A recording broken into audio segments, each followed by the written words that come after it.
There's the outro. Yo, you know what I just took in? What? I just looked at the docs folder. The docs folder. August 2nd, 2018. NBA rapper 2K ratings. Oh, yo, we got to do that. Yo, we might have to do it from the Cardi this year. Because that's where the idea came off. It's true. It's true. To give it like a special. Damn. I'm dead. I totally forgot about that. Yeah, same. Yo, completely. We got to do that. That's and then huge. there's like better rappers to pick from. So I'd like it. Like we can add like Boogie, Buddy, like who else? Like people that weren't, you know what I mean? That weren't buzzing last year. Benny the Butcher. Like, come on now. There's mad names to add to that. Yeah, I'm down for that. That's a summertime ting. Okay. NBA rapper 2K ratings. It's coming. So we said that we were doing this from last year. That's surprising. I totally forgot about that. Same. I just literally just found that right now. Holy fuck.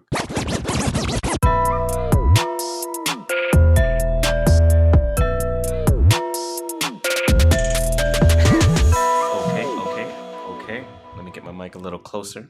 Okay. I'm gonna act like I'm saying test, as if I can actually hear it. Oh yeah, you can. Test. Because we don't use headphones. Can you up the bass a little? It's one. Turn my vocals up, Guru. Turn my vocals up. We're one take Drakes out here. Jeez. We don't check no quality beforehand. It is mad static. We just record and figure it out after. Figure it out after, man. Figure it out after. So, you know what? I am ready to start. I am Gucci, Louis, Fendi, Prada. In that case, you got to stop saying those boycotted brands. You know. Why is there no black luxury brands? There is, but they're just not out there. But now we got to find them. Are there really black luxury? Well, brands? These luxury brands are owned by one big conglomerate. Yeah, pretty much. Hanes owns them all. Fucking Gildan. But yeah, the same people that own Gucci are the same people that own. You know, I was actually thinking about this, and this is even before we start. You know how most people have their own merch, right? And most people have their own company logo. Maybe not company logo T-shirts, but we'll include that in the argument, or something to showcase your brand. Yeah, something right? that shows your brand. And I'm going to say us included, because we do have a couple T-shirts. Yeah, okay. Couple True North Views T-shirts. Why do we all use Gildan and Fruit of the Loom? Because it's the cheapest. Where's the black suppliers? They ain't cheap. But where they at though?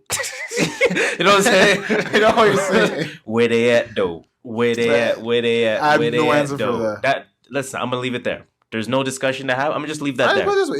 If you make T-shirts, hit us up. You could be doing our merch. If you are a supplier for, I'm real disappointed with Black Twitter too, man. I tried asking for a black suit maker. No reply. No replies. Y'all gotta do better. Hashtag do better. Anyways, let's get the show started, man. Yeah, microphone check 1 2 3 4. Hello. Microphone check 1 2 3 4. Hello. Welcome to another episode of the True North Views podcast. TNV for short. It's episode 51. 51. I tried looking up athletes that wore number 51. I found Bear in just basketball. So did I. Oh, we got some players. We don't trust. Meta World? Yeah, that was the biggest one I saw. Okay. Boban Murray, the tall guy on Philly. Oh, Boban Maranovic or whatever his name is. That dude. We got Keon Dooling. Okay, he put up some years in the league. Fucking Michael Doliak. Okay, Doliak put up a few. He had a career. A few solid years in Orlando. Shit. Who else? Those are like the most famous people. We got we got Itrio. Itrio? Yeah, you don't know Itrio? No. Oh my god. I'm gonna apologize to the listeners on your behalf. I do not know who you're talking. Who the hell is Ichiro? Ichiro, the baseball player, a legendary baseball player. Oh, I'm thinking of a basketball player. Fair. Ichiro, we were talking only basketball, so fair. Yeah, that is now it makes sense. I thought I was saying Ejon Leon. Nah, it wasn't happening. We got Randy Johnson. I mean, he's the legendary pitcher, of course. I mean, I feel like baseball isn't like fair. Like there's like 1,000 players on a roster. There's gonna be always a legend. Every number has a legend attached to it. We got Takeo Spikes. Okay. Okay, he put up like a few years in the NFL. Spikes. Oh, sure, he put up 15 years. Okay, salute to him. Jonathan Vilma, he put up some years. Vilma. Yeah, man. Oh, he was a linebacker for Carolina. Yeah. It says Sean Williams, right? Who's Sean Williams? Basketball Sean Williams, New York Nets. Basketball from the New York Mets. New York Nets. Oh, I'm like, wait, Nets. what? This guy had me dizzy. New Jersey Nets. This guy had me dizzy. No, I didn't say that. Just not him. Other than that, no one basketball wise. That's it then. Okay. David Pope. Okay. Eddie Phillips. Don't know who that is. Yeah. Who? Carl Kilpatrick. Who? Who? Who? Lawrence Funderburk. I saw that too, but I didn't know who that was. His name's just long, so I was like, he looked like he was in the league for a while. I didn't know who that was, so I was like, you know what? It is what it is. Let's go. Anyways, man, True North Views podcast. We are here. Yeah. We're your go-to podcast to start your week. Straight your favorite podcast, your favorite podcaster's favorite podcast. You already know. Some would even call us Toronto's official, unofficial podcast. We're the kings of dope criticism, the pharaohs of prolific opinion, the emperors of elevated thought. Wow, how convenient is fucking that? It's your boy Harris here. I'm your skirt master, Mr. Triple Double, no assist, dealing 64 mil from the TTC, JustShola. At work. And as usual, we are giving you our views, man, from the perspective of a couple of first-generation Canadians on what's really buzzing, buzz, what people are talking about, and most importantly, what people are not talking enough about. You feel me? Let's start with the plug. Of course, you can follow us on Twitter, on Instagram at True North Views. Very easy to spell. TrueNorthViews. Of course, on Twitter, man, you're going to find a lot of random activity, a lot of liking, a lot of retweeting, a lot of random different ideas when I am back home smoking legal. And just, whatever's coming to the mind at the time being will be tweeted. So, check us out on there. You're going to see some regular activity. Use the hashtag TNV podcast whenever you talk to us, please. We will use it too. We will reciprocate. And we'll continue to grow the brand, man. So definitely hit us up on there. On Instagram, you will find 60-second sound bites from the respective episode for the week. And those sound bites will be focused in on, of course, some sort of discussion, typically some sort of question that is being asked. Sure. And all that we ask is that you participate in that discussion. We want to hear what your opinions are. Let's pull up maybe a quick example of one. I wasn't ready for this, so let me just find my Instagram app real quick here. Curveball. Yeah, I curveball still. I curveball. I'm not going to lie. For example, we put up... We were wrong about Big Sean, but that's okay. Wait, what did we say about Big Sean? Album coming April 12th. We said April 12th? We said April 12th. Oh, because next week is Easter. Yeah. Oh, damn. Kanye ain't coming out. Kanye disappointed us. So, for example, we posted, and this was regarding Solange's album, and this was a discussion that sort of came as a result of maybe some of the criticisms that Solange's album faced. And we asked the question, do interludes enhance or negatively impact an album? Mm-hmm. And it was based on, obviously, the Solange When I Get Home album discussion. So within that soundbite, you will find, the 60 seconds of discussion that happened during that episode. Chopped and screwed, by the way. Very chopped and screwed, as well as the question itself. Do interludes enhance or negatively impact an album? And then participate in that discussion in terms of what you feel, because we want to, see that discussion happen. And we want to, obviously share the responses that you guys have on these podcast episodes, so we can then have further discussion about it, right? And that's the premise of the True North Views podcast. That is us in a nutshell. God damn it. Discussion. Otherwise, man, again, we're on Twitter, we're on Instagram. You can check out our website as well, www.truenorthviews.ca. .ca because we are Canadian, .ca because we are cheap asses. No, I'm joking. We're not asses, but we're cheap though. But yeah, man, check us out there. Of course, you can see our podcast episodes on there. Again, we're lazy. We haven't done anything on that website yet, so it's not fully up and running. It's not lazy. It's just a lot of work, you know. Very true. It's more work than people think it is. Very true. Otherwise, man, you can listen to us on your favorite podcasting platform of choice. We are on all of them. Whether that's Anchor, whether that's Spotify, whether that's Apple Podcasts, whether that's SoundCloud, you name it. Friggin' whatever, man. Pandora, anywhere, man. We're there. We're there.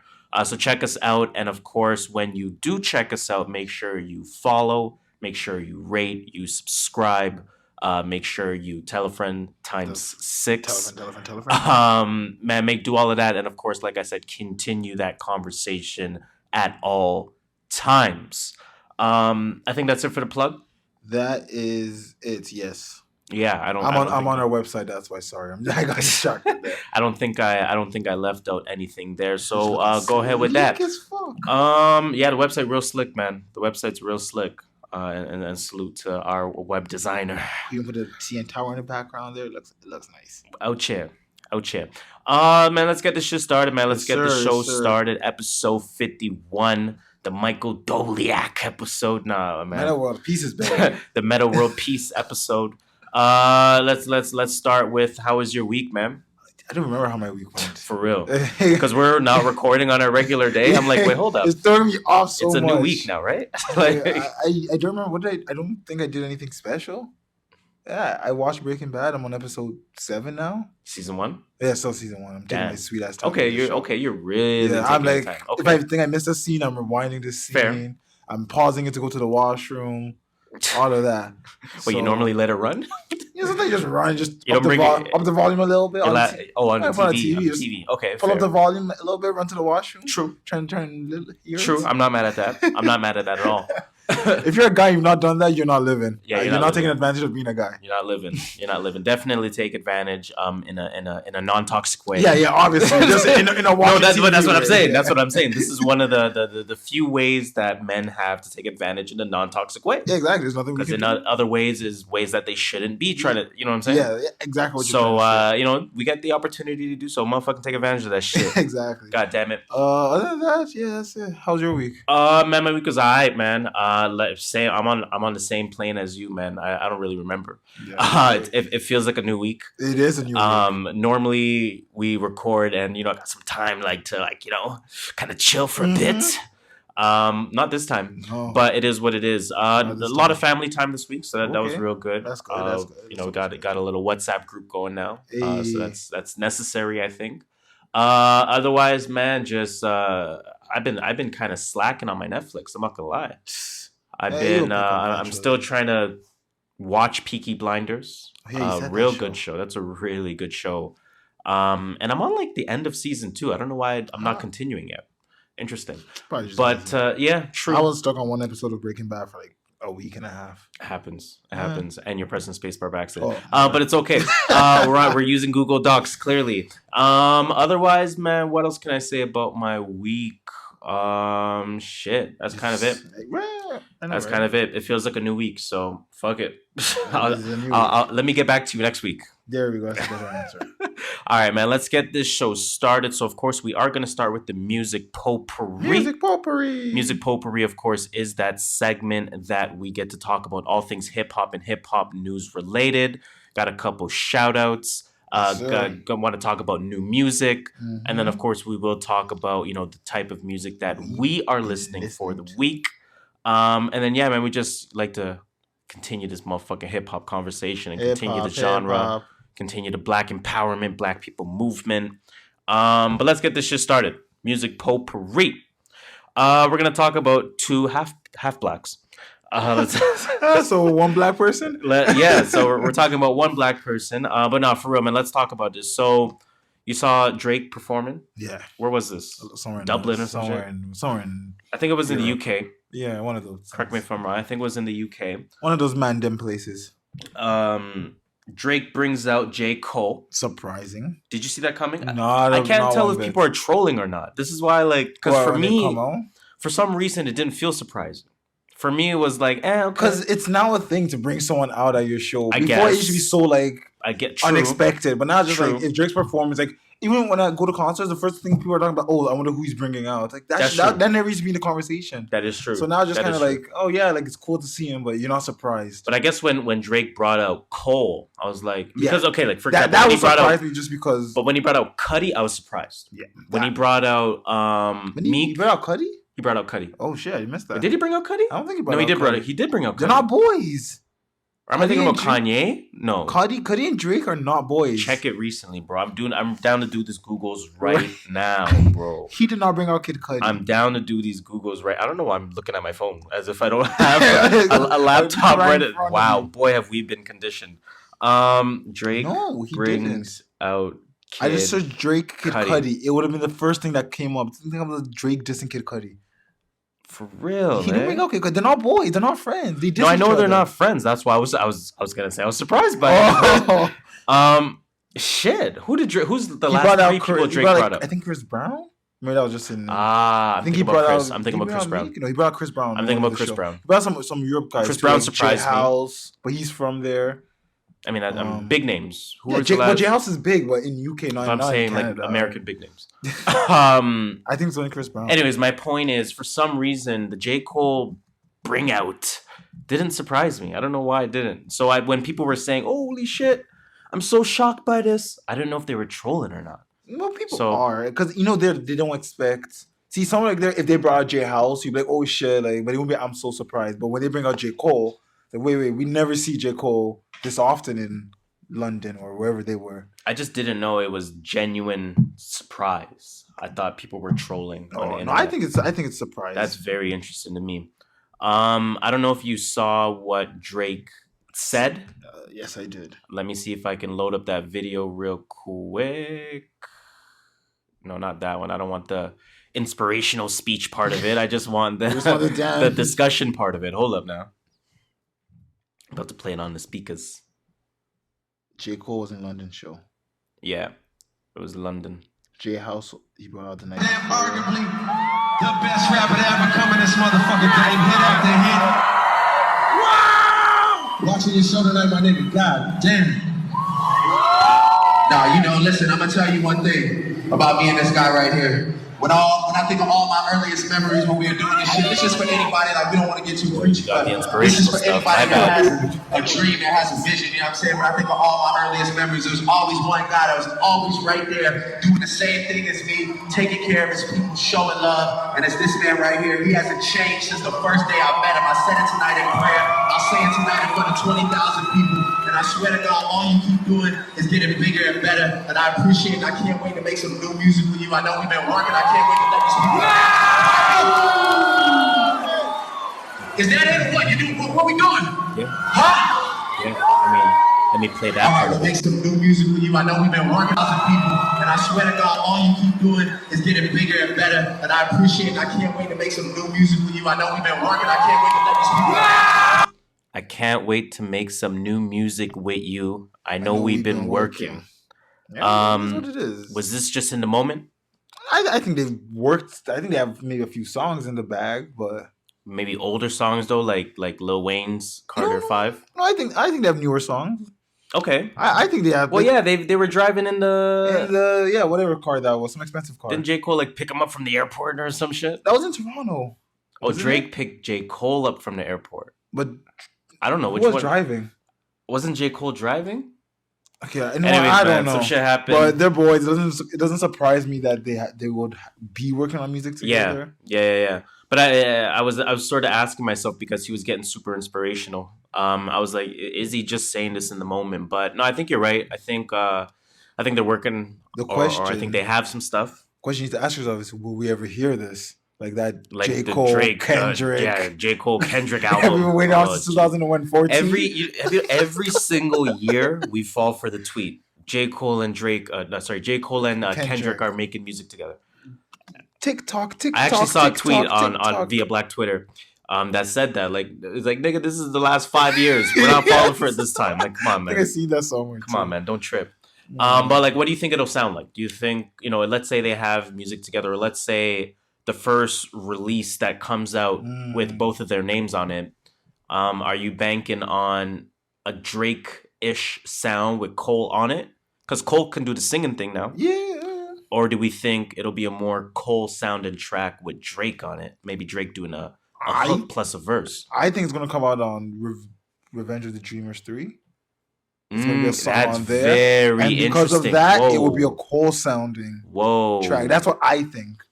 Because that's the only release I can see coming up. And it's just I don't see people of their stature releasing a random song. You actually caught me off guard with that. Wow. Shit.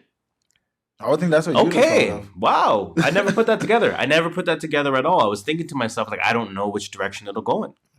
That's the only but if it's a Drake song, then I think it'll be a Drake. I'm down to accept the first thing you said. Yeah, that's very interesting. Wow. Okay. Interested. Very interesting. I think if it were to sound like one of the two, I do think it'll be more a Cole sound. Mm-hmm. Because I would assume Cole's getting in on the production. Oh yeah, right. For sure. Like Drake will bring maybe whoever 40, and him and Cole will work together. Mm-hmm. Maybe. Cole or his own producer. He probably has his own boy that's probably not. But Cole does a lot of it. Oh yeah, but I mean, like he probably has like his boy that knows the more intricacies. Or maybe they just get a producer on it. Like maybe J. Cole just continues to do the I'ma just rap on producers' beats type of thing. That's true. Just because obviously it's sort of been a narrative for a little while with J. Cole, but it's interesting. Yeah, I'm interested. I'm very interested to see what happens next. They've not had a track together since fucking like Hit It in the Morning story? or some shit. Sideline Story. Damn, it's been a while. Really? That's a long time. They've not been on a track together. Yep. That is long. Damn. And that song still gets played. Sideline Story still gets played in my head at least. It's true. On my phone. Big time fact. Okay, let's move on though. Let's talk about your guy Kodak Black. He's not my guy no more, man. I tried. Honestly, bruh. You've probably heard the story, but I'm gonna play this game. It's called the One Word Game. Okay. I don't really know what it's called, but I'm gonna call it the One Word Game. I saw it in PTI. You know PTI with Pardon the interruption. Yeah. Yep. I used to love watching PTI in high school every day after school. Mm-hmm. Oh man, because it would come on at 5:30. 5:30 or 5. It would. I think the early taping would show at like 3:30.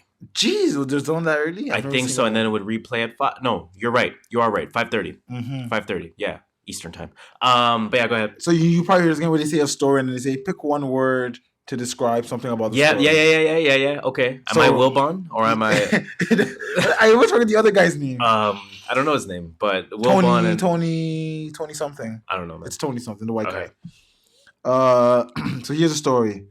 There was a recording that came out of Kodak. I think he was live streaming, which I don't understand why people still do this stuff. Because everything has to take place on the internet, or it didn't happen at all. Pretty much, he pretty much disrespected Lauren London and the death of Nipsey Hussle.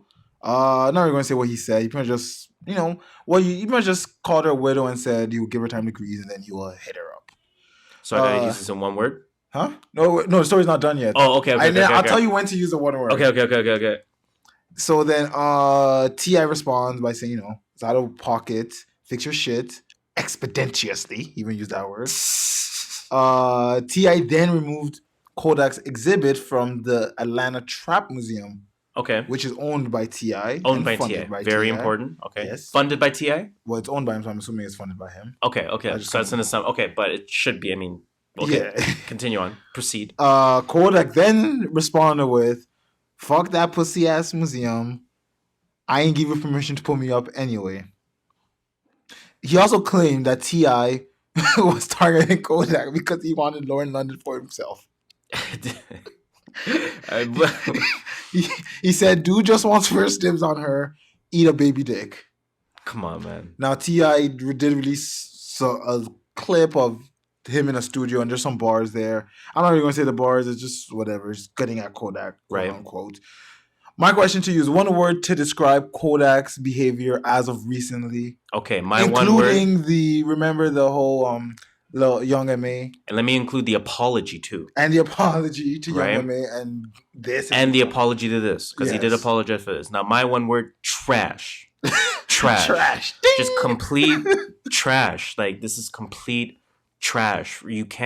Don't try to backpedal. First of all, he did a few things wrong. He tried to backpedal. Did he apologize for this? He did apologize. So firstly he says, Lauren London, I give her 1 year, Then he tries to backpedal and sort of double down at the same time and say, "What what you mean? I was just saying like if she needs a shoulder to cry on, I'm here." Da, da, da. Okay, trash. First of all, trash. Why? Trash. Why are you speaking on her name? Why are you speaking on Nipsey's name? Why are you? Were they married to her? Nipsey and Lauren? Yeah, I'm not sure. I don't. Husband. I think they just got. I don't know. I don't know for sure. I don't know for sure. But very insensitive to do that. I'm extremely insensitive to even speak on her name. Extremely insensitive to try to double down on it or try to justify it. And then on top of that, his quote unquote apology was I don't remember the exact words, but it was one of those apologies that aren't really apologies. Oh, it's one of those if you got offended, I'm sorry. To some degree. I think it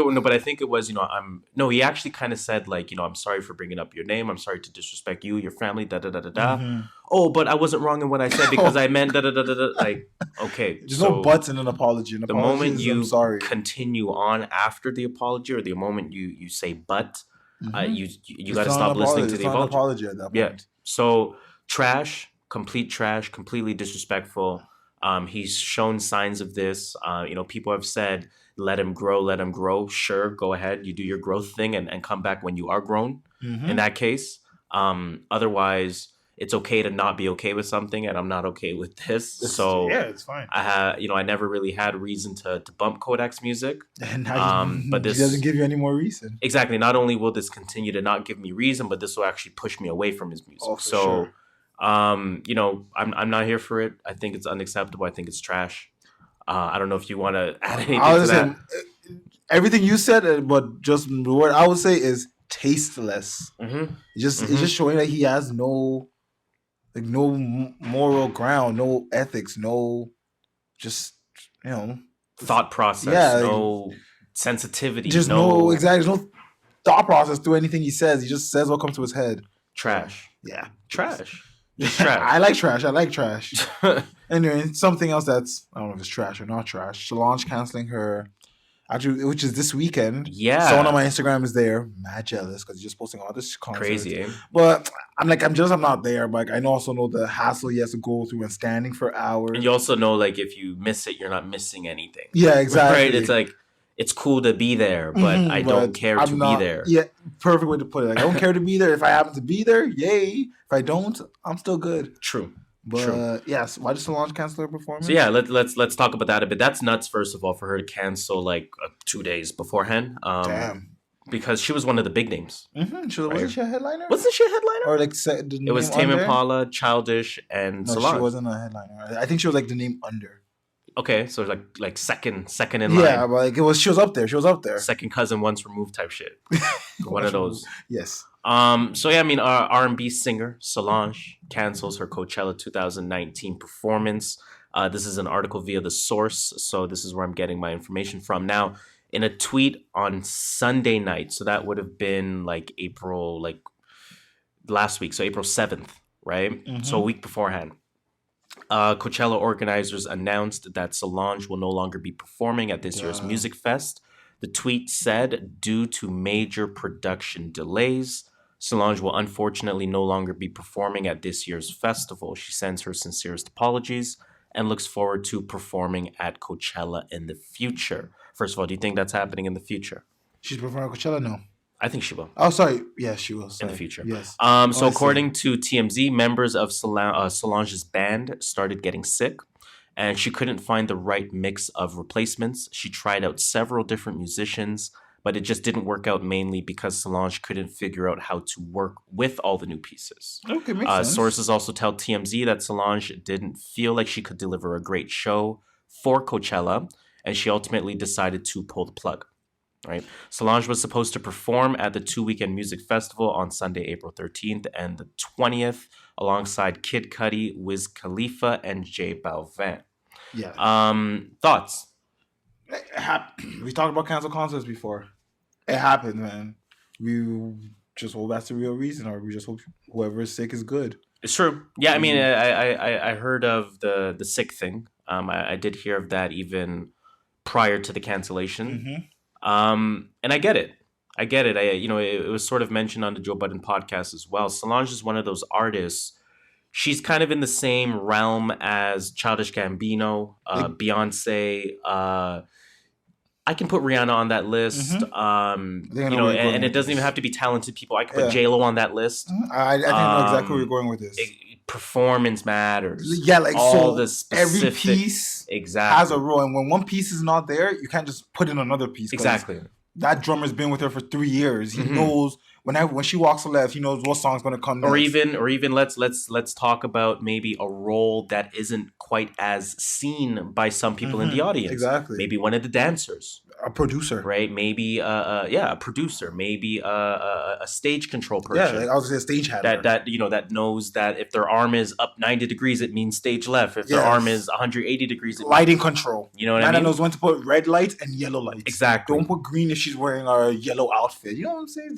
And again, in that realm where those things matter so much that if you don't have that in perfect, harmonious unison, the show cannot continue. Pretty much, yeah. So I'm not mad at it. I mean, when I first heard it, I was like, damn. It sucks. People wanted to see her. Because people ripped the album. I don't know why. People ripped the album, and they're terrible for ripping the album because I think this album has an 808s effect, in my opinion, in terms where it's going to take a long time before people start to appreciate it. Exactly. Like Twisted Fantasy was appreciated right away. Seat at the Table was appreciated right away. This is, When I Get Home is the 808s. Okay. In that sense. Fair enough. Right? Different sound, and Twisted Fantasy is still better, but it's going to take some time. Right? Happens. So people rip on the album. So I thought, or not I thought, but people were sort of using this to say, yeah, right, she talking shit, man. Nobody wanted to hear that trash. You know what I mean? People are wild out there. People are foul. But she has fan base. She has a strong fan base.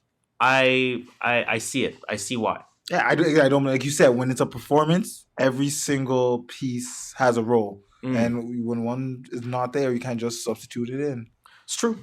It's true. So, but you know what, man? Solange, we're still here for you. We're still rooting for you. I think, low key, and I'm just going to talk some shit now, just because she may have pulled out of this to do something festival related that's more directly tied to Jay-Z and Beyonce. Like Made in America? Like Made in America. When is that? I don't know. Sometime in June or July. So Solange is performing at Made in America? Well, why can't she do two of them? One's now, one's later. Or the Rock Nation Festival or some shit? There's a Rock Nation Festival? I don't fucking know, man. No. They can put a festival together. Oh, easily. Solange, Big Sean. Done. That's a festival. Who else they got? Miguel will perform there. The Rock has a Beyonce. Line, who's on the Rock's line? Just put up Beyonce's name. Put up Beyonce. Twin headliners, anywhere. Beyonce and Solange. That you don't really put anyone else. Enough said. And sold out immediately. And friends. And it's just sold out immediately. You don't even know who the friends are. It could be Barney and friends. Yo, Rock Nation, if you're listening, you Hit have to two put a show together. Executive producers right here, two A&R men as well. And you just heard the vision. You heard how quick the vision came about. Rock Nation. Rock Nation presents Beyonce, Solange and friends. No, hold up. I'm on. Wait, what's her last Rock name? Nation presents the Knowles. The Knowles and friends. And friends. Done. That's all. The Knowles and friends. Shit. So anyways, man. Watch 2 weeks from now. We're gonna see an Instagram ad. Knowles and friends. I'm just saying. You heard it here first. Knowles and friends. That should be the name of the episode. I like that. Knowles and friends. Okay, I like that. Get all those definitely. Beyonce fans looking. Yeah, you right. I like that. You right on the what's it called, the analytics. You know, search Knowles, Beyonce Knowles. This is a statistical. This is what's it called in the NBA? Advanced stats. These are advanced stats right here. Okay, I'm with it. All right, let's move on though, man. Let's move on. And this is gonna still be a happy discussion. Did you watch or read about or see anything regarding the Nipsey Hussle Memorial? Yes and no. I knew Celebration of Life. Was it? It happened on Friday. It happened on Friday. And were they live at the streaming Staples Center? They were live streaming it. It was like a 10-hour event, and almost every outlet was streaming it, which is great. Yeah. I didn't watch it. I don't do funerals well. Yep. I don't do memorials well. It's nothing against them. It's just more of a personal thing. It gets me out of my comfort zone quick and heavy. Right. So I was just like, everyone knows I respect him. I respect his passing away. Of course. Respect his life. Of course. It's just one of those things I just don't want to feel uncomfortable about right now. Very true. Did you watch it? I watch bits and pieces. Okay. And I'm actually very much on the same boat as you. I don't deal with that well at all. I don't like, being exposed to it. I don't like even thinking about it, and I'm even referring to it as it. You know what I mean? Like we don't want to you know what I mean? Like it's just naturally uncomfortable for me to just be around, right? But I think the words of his mother really kind of put things in perspective for me. And his mother actually said something, and obviously I'm talking about the video on Instagram first, right? The one where she was, or sorry, on Twitter, not on Instagram. Where she was just talking about his passing and how he has, he knows the secret to life now, and she was prepared for this, and all that kind of stuff. And I did watch bits and pieces of the memorial, like I said, and she said something else that was very interesting. She said, for us to be sad, for us to mourn, for us to, be dreading the loss, so to speak, it's actually very selfish of us to do because he is now in a better spot, a better place, and he now knows the secret to life. So for you to be sad, it's actually very selfish of you. Jeez. I mean, made me feel bad. I was like, yo, this lady is a prophet, fam. Like, you know what I mean? Like, I'm not religious, so I don't, I don't care if that's offensive to say. You know what I'm saying? But, like she says some very profound things. And again, it was her initial Twitter video that kind of got me to the comfort zone where I said to myself, you know what? I'm going to put myself in the face of this. I'm going to put myself check it out. And check this out. You know what I mean? So, I watched bits and pieces of it. Snoop Dogg bodied his part of the speech, per se, whatever you want to call it. With that body, I'm like, I know you're like, I'm like, did he perform? There were a lot of performers. Janae Aiko performed very well. Yeah, but like they're not performing like. No, I know, but you can still applaud the performance, right? You can still respect the performance. When you said like, I know you. I think Snoop Dogg sing like dropping smoke like a tot weed, or something. Yeah, like shit like that. But you Janae know what? Goes, like eat booty like groceries. Imagine that's that. what I'm thinking. But no, Snoop. Snoop kept it real. Really real, first of all. Good. And sort of lighthearted, too. like, at one point, he was, like, fighting back tears in a sense. But, he's looking back. Oh, man, homie, don't worry. Just give me a sec, man. Give me a sec. Hold up, homie. I got you, man. I ain't gonna slip up now, cuz. I ain't gonna slip up now, cuz. You know what I mean? Like, just really having fun with it in that sense. You can tell he was very affected by it. Even Lauren London's son with Lil Wayne. Yeah. He bodied his, part of the conversation where he was saying he saw Nipsey in a dream, and he kind of gave him the answer to what life was, and he was in paradise and all that kind of stuff. I didn't watch the Lauren London part of it yet, but people say she said some really, important things there. I think I saw some stuff. I did watch, I believe, all or most of what his mom said. And again, just even saying the selfish stuff, that just was profound again. Yeah, man, it was good.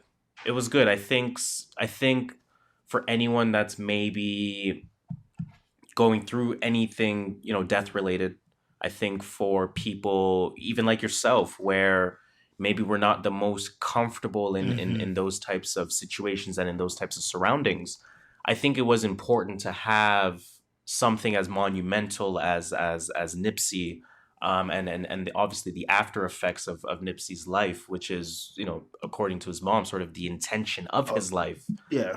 So that's sort of how I'm starting to look at it. But I think it's a good way to sort of help us evolve. Okay. In that sense, help us to accept these things, help us to talk about these things in the open light. Sucks that someone has to die for all that to happen, but it does. You got to take the positive with the negative. That's what I'm saying. But again, even just the way his mom is spinning it, it almost doesn't suck.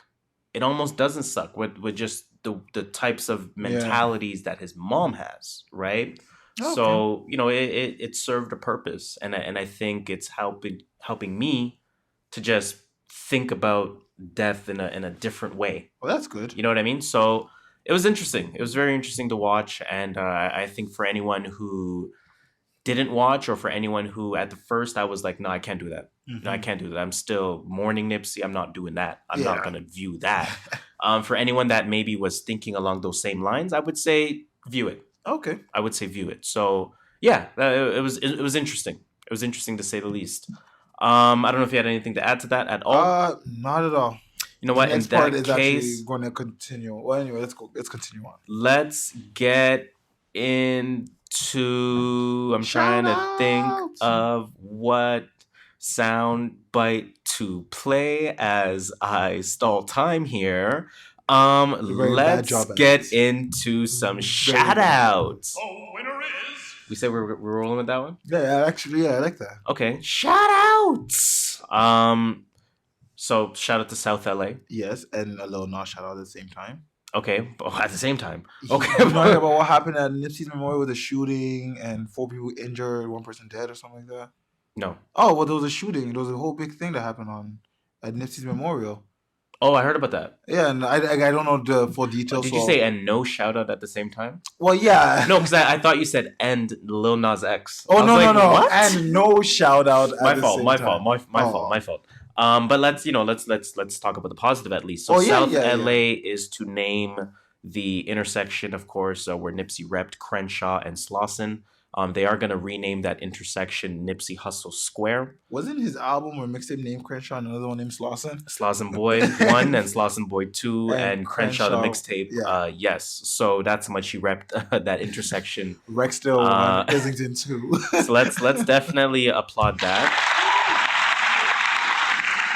It's crazy because he said that bar, he obviously didn't say like specifically that, but he said that bar in a song on Victory Lap. Gonna leave it at that. Anyways, Lil Nas X? Yeah. I was like, wait, am I adding anything to that? Hold up now. Let me just close that before that auto plays. Yeah, shout out to Lil Nas X. Why am I shouting out Lil Nas X again? Number 1, he beat Drake's old streaming week. Oh yeah. Old Town Road is now had 80 milli. 80 motherfucking million streams in a week. Yep, and Old Town was Drake's God's Plan at 69 million. So think about how big God's Plan was. Remember the video and collecting $1 million and da-da-da-da-da and how I only love my bed. That was a whole, my bed, his kid, my bed. Why was his kid name Be My Bed? It's so dumb, but you were dumb on the internet. You know what I mean? So think about how big that was. That was 69 million streams. Yes, sir. Lil Nas X, 80 million streams. Yep. Jesus Christ. And he has a remix with Young Thug, and it sounded hella sick. Thug came in to kill it. I thought it would have come out already. I like what he's doing on social media. He trolled and said that he got a remix coming with Beyonce. And then I think like a TMZ or a Complex type of thing like made an article about it. And then he was like, "I'm sorry guys, I was just trolling." Like he retweeted it. "I'm sorry guys, I was just trolling." That is so I like that. But maybe that gets Beyonce on. Is she from Houston?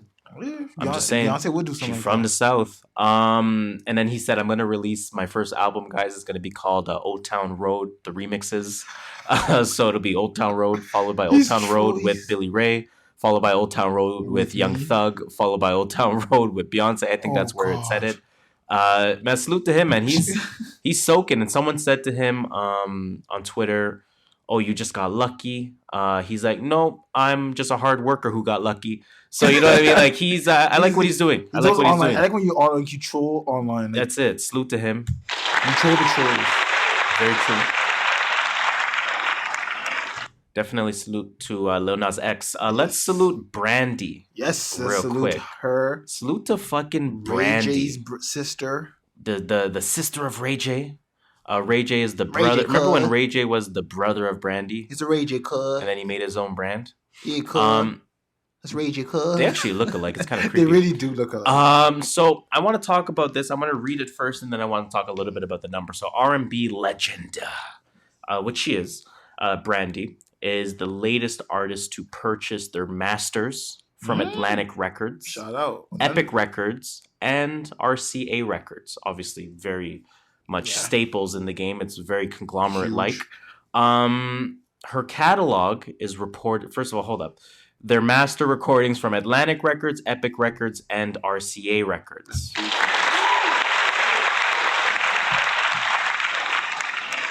That alone deserves its applause. Now, I want to talk about this.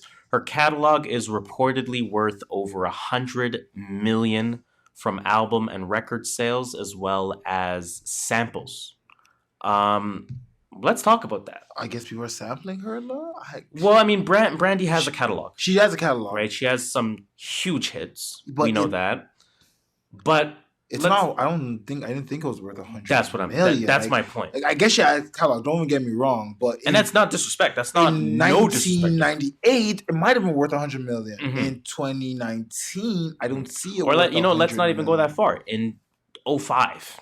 I'm sure it would have been because, her music is the kind of music to be in the game. That is true. Right? Like Derwin Davis and them. You're right. So I can understand, the catalog being worth a good amount, even let's say 10 years ago, right?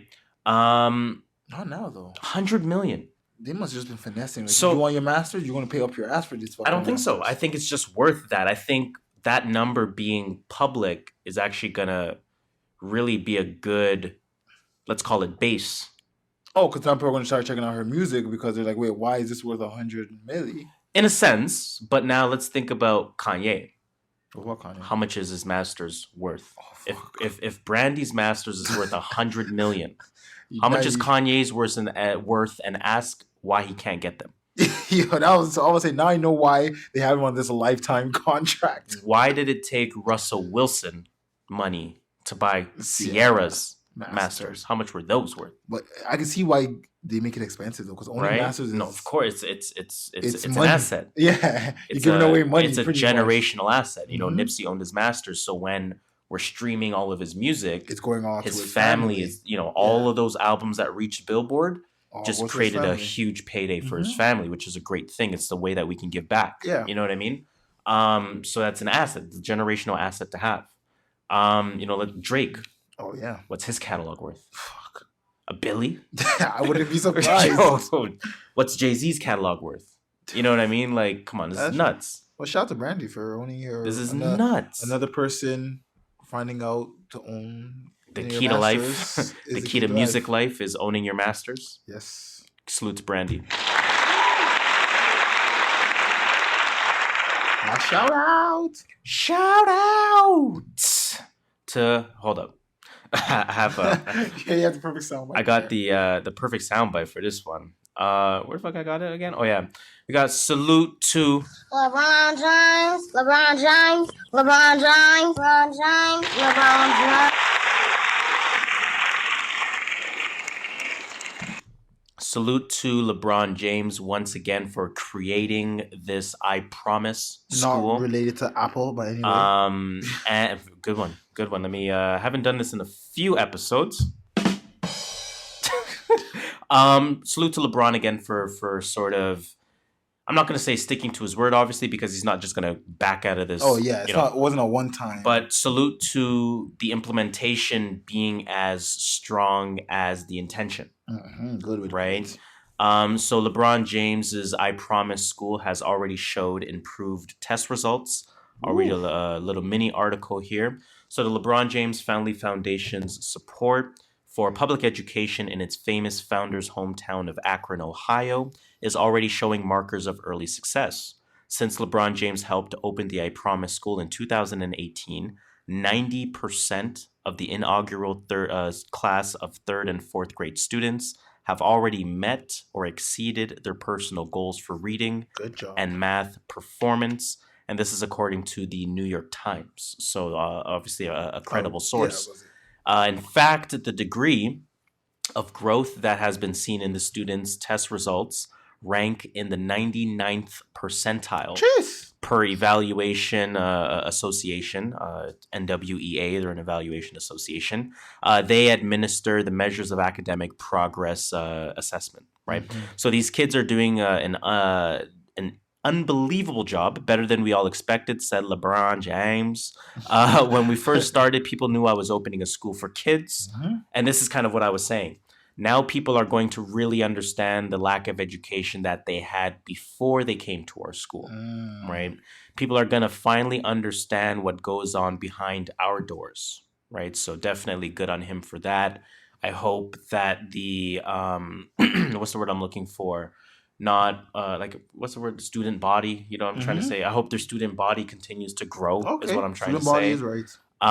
And I hope that, put it this way, I heard this on a Joe Budden podcast on their weekend episode. You know, Joe Budden basically said, what do you expect when you get a bunch of black kids, put them in a school, and finally give them the same resources that white people have? I don't expect anything less than what would happen if they were in a right school with the same. You know what I'm saying? You know what I'm saying? So salute to LeBron James, man. God damn it. You got the same brain. You got the same fucking head. I didn't expect that. Shout out to LeBron James. Shout out to all those students. Keep up the good work. Real shit. Let's talk about some new music. New music. New music report, man. So again, salute to Boozy Fade for providing us with that list as usual. I didn't even go on the list because I didn't see anything that looked good on Spotify. Well, Spotify trash, man. And I was just like, but that turned me off. Still not selling me on that. That still turned me off from trying to. I feel you though. Look, I feel you. I absolutely feel you. So. Looking at the list, albums that dropped this week, again, salute to Boozy Fade on that. We had Kevin Abstract came out with one called Arizona Baby. Oh, I should listen. I would listen to Kevin Abstract. That's a little maxi single. I listened to him. So it's like 3 songs. Anderson .Paak came out with one, of course, Ventura. That was obviously the big release for the week. Apparently Miguel came out with one. Oh, he did? Called De Lo Dije. An album or a track? I don't know. Apparently it's an album. I haven't checked it out yet. Are you going to? I would. Okay. I would. Why not? Apparently Young Buck came out with one called Compulsive. Apparently Smoke Dizza and 183rd, salute to 183rd. Came out with one called Ringside 7, sorry. That's kind of it for albums. And then in terms of some singles, the Lil Uzi Vert single, of course, Ooh. Sanguine Paradise. And that's a rack. That's a rack as well. Schoolboy Q came out with one with Travis Scott. That one's called Chopsticks. Chopsticks, I got the chopstick. I don't like it. Correct me if I'm wrong. Schoolboy Q came out with one? 2 weeks ago? Or was that Ferg? No, it was Num Num Juice. Oh yeah, Num Num Juice. That was Q. Okay, so Q's coming out with one soon. His album's dropping soon for sure. I've been told to do for some reason Q and Ferg are the same people to me. Don't ask me why. I've been told to do a longer ASAP Ferg impression. You can do an ASAP Ferg impression. I've never seen you do an ASAP Ferg impression. What do you mean?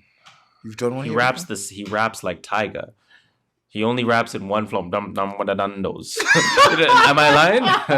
Going with the Nandos. Chilling with my boy Fernando. That's you know this guy's just the one line. That's all how he sing. Num num with the Nandos.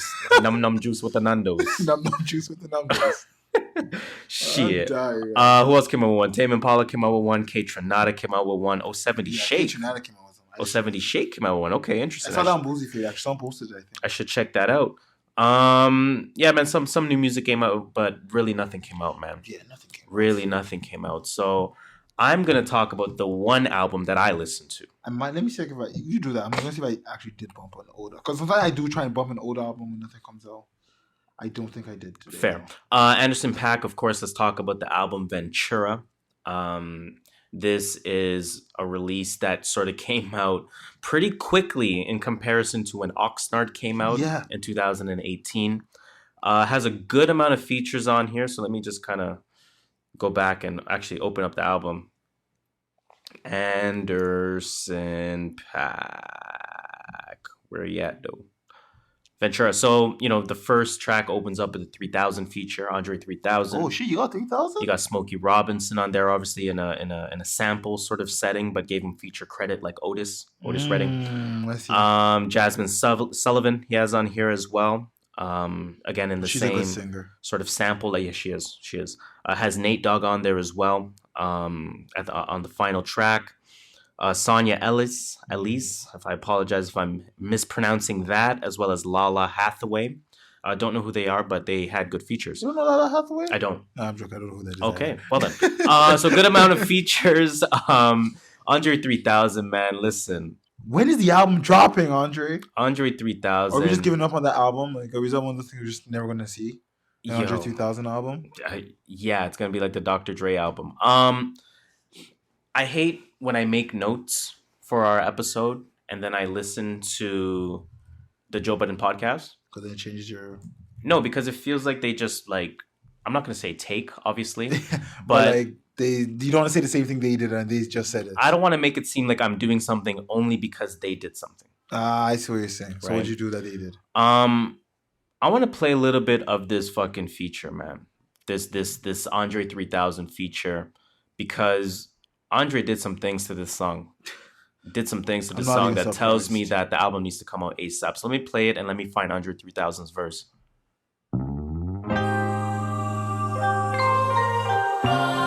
First of all, you gotta let the beat drop in.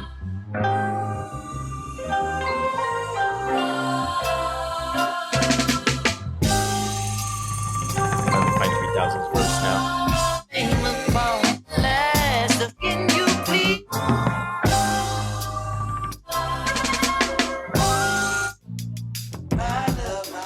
On my knees, normally homing.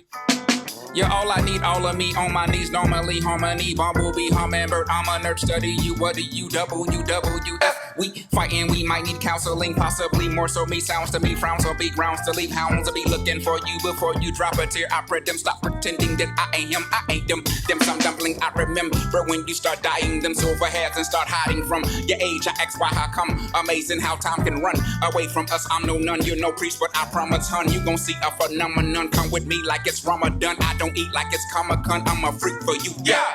I'm begging now, pretty please, with cherries on top. Harry with swat Harriet up, man, don't give up. And if your gut tells you to strut, then I'll hail you a car. But what man won't beg? You know I'm nutmeg. I will show up on a little moped with a little puppet. It'll be fluffy. We will untough and we can discuss it. You know I'm suffering. I don't miss my friend. I don't like my fan bent up. Silicon well, that's Illifon, sweet stuff. Willowong, push stuck, Billabong, leaks that minimum. We gon' get along. Peace and intercom. Jesus, been along. T-I-M-E, I'm please, I'm feeling down. Please, I'm feeling down. Please, I'm feeling down.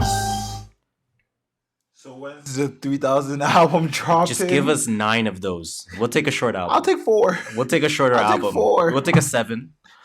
We'll take a 7. Andre 3000 did some things to that, man. Oh god, that sounded real good. That was elite level lyricism. Did some things to that. Jesus Christ. I don't even want to look up the lyrics, but he smoked that. So yeah, that alone makes it worth it, right? Now, that's how he opens up the album, with that. And then the second song with Smokey Robinson, that was a single in that sense. So that song is a little bit more known, per se.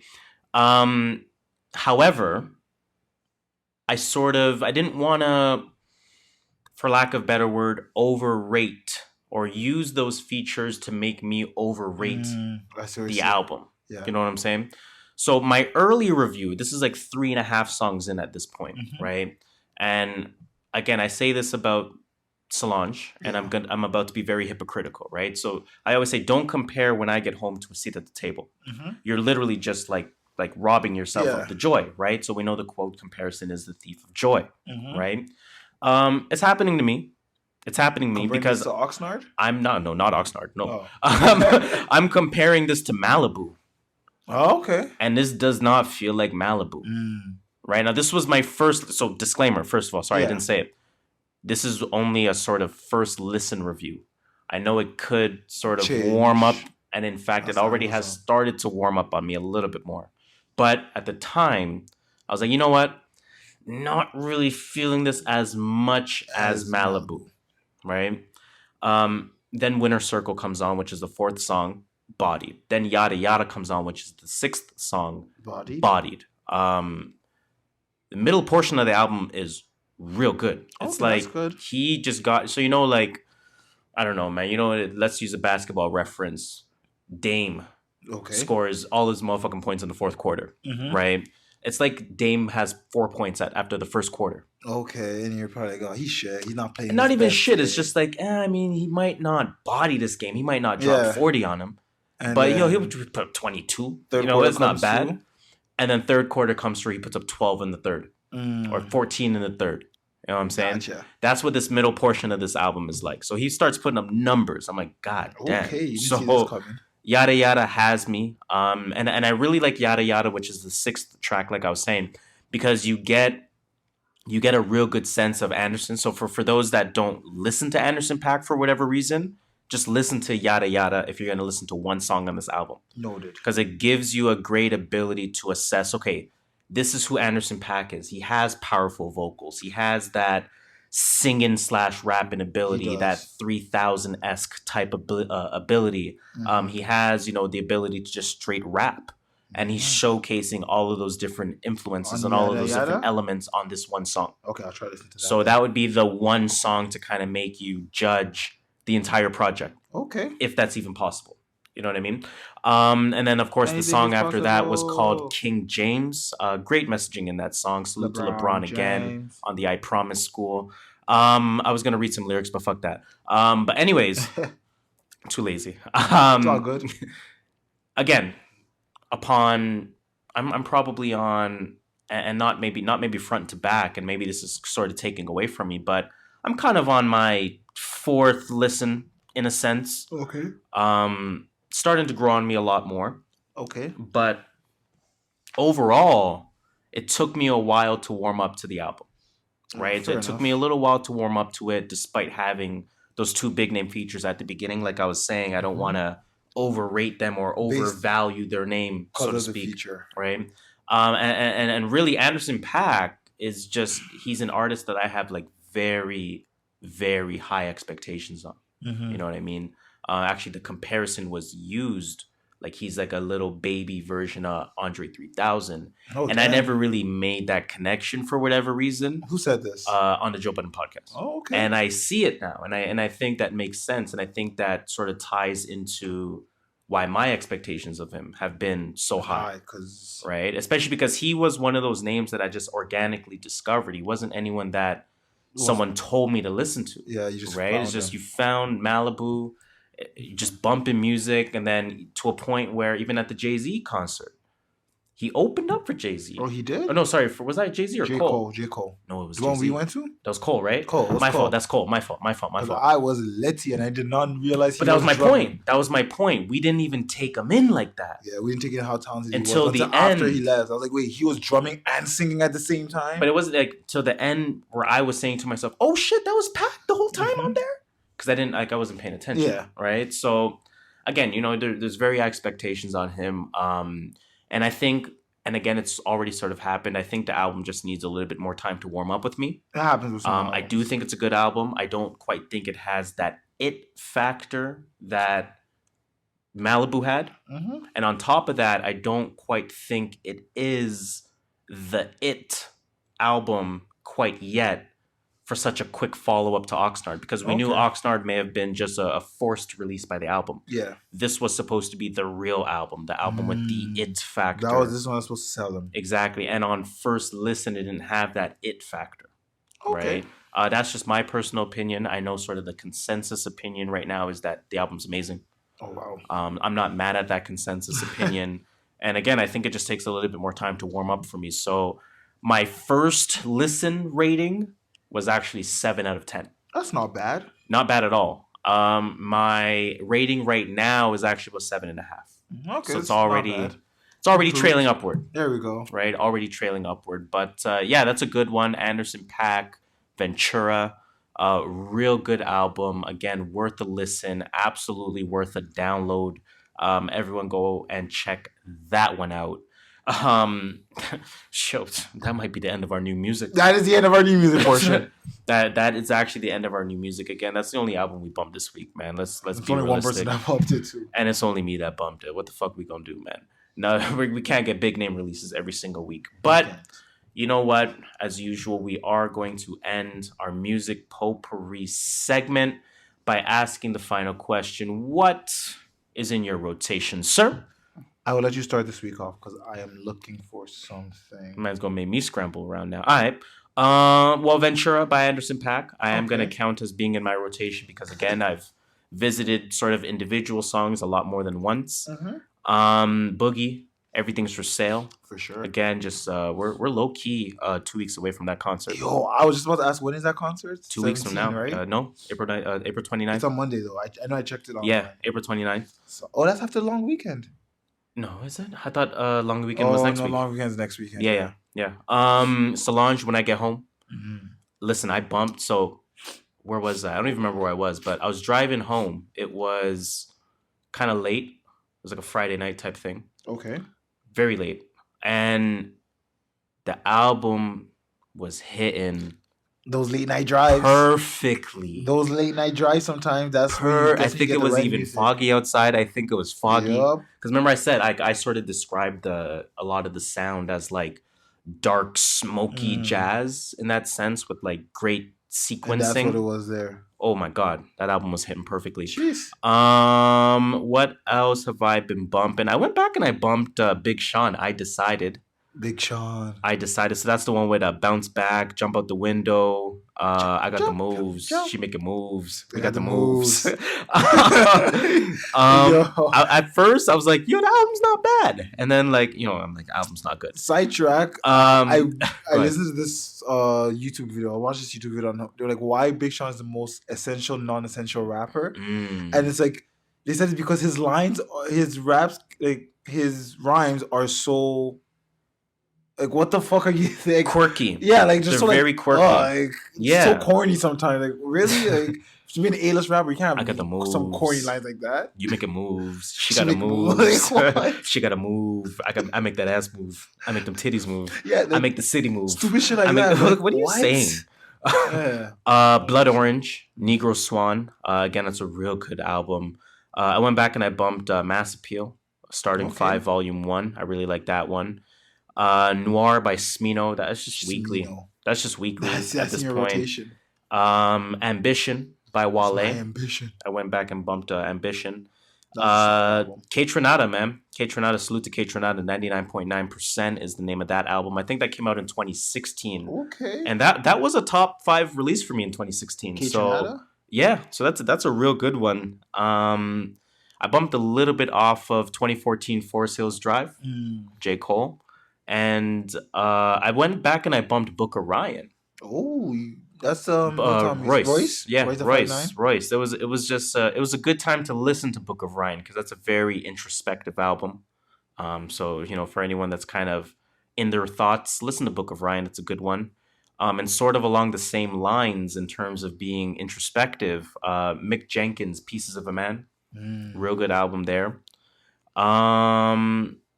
Let's see. What I'm starting to do now Is on Spotify, okay. just bump artists on shuffle. Oh, that's why I go to like the Like artists that I have downloaded, Okay, yeah, right? I do So that. I did Alchemist. I have like 100 Alchemist songs. Oh, so you just played like all the songs you Yeah, I just downloaded pressed and shuffle? Alchemist and then press shuffle. Oh, damn! I never saw that. I pressed Benny the Butcher. I have like 35 Benny the Butcher songs, Press shuffle. and I just press shuffle because I just want to hear them. I just want to Yeah. hear them rap. You don't care about You know what I'm saying? So I did it for Alchemist. I did it for Benny the Butcher. I did it for JID as well. Get on my dick. Get on my dick. Playlist alert. Shout out to Need to Know Podcast. The boy Alex. Shout out to Alex with that playlist. with his rounds. Pause. Okay. So I bumped round 17. So that has some good music on there for sure. And again, the premise of what he's trying to do is he wants some bigger known songs. So you come for the bigger known songs, but also some shit you haven't really heard of before. Yep. So you discover some shit as well, right? And the sequences, he says, is very important.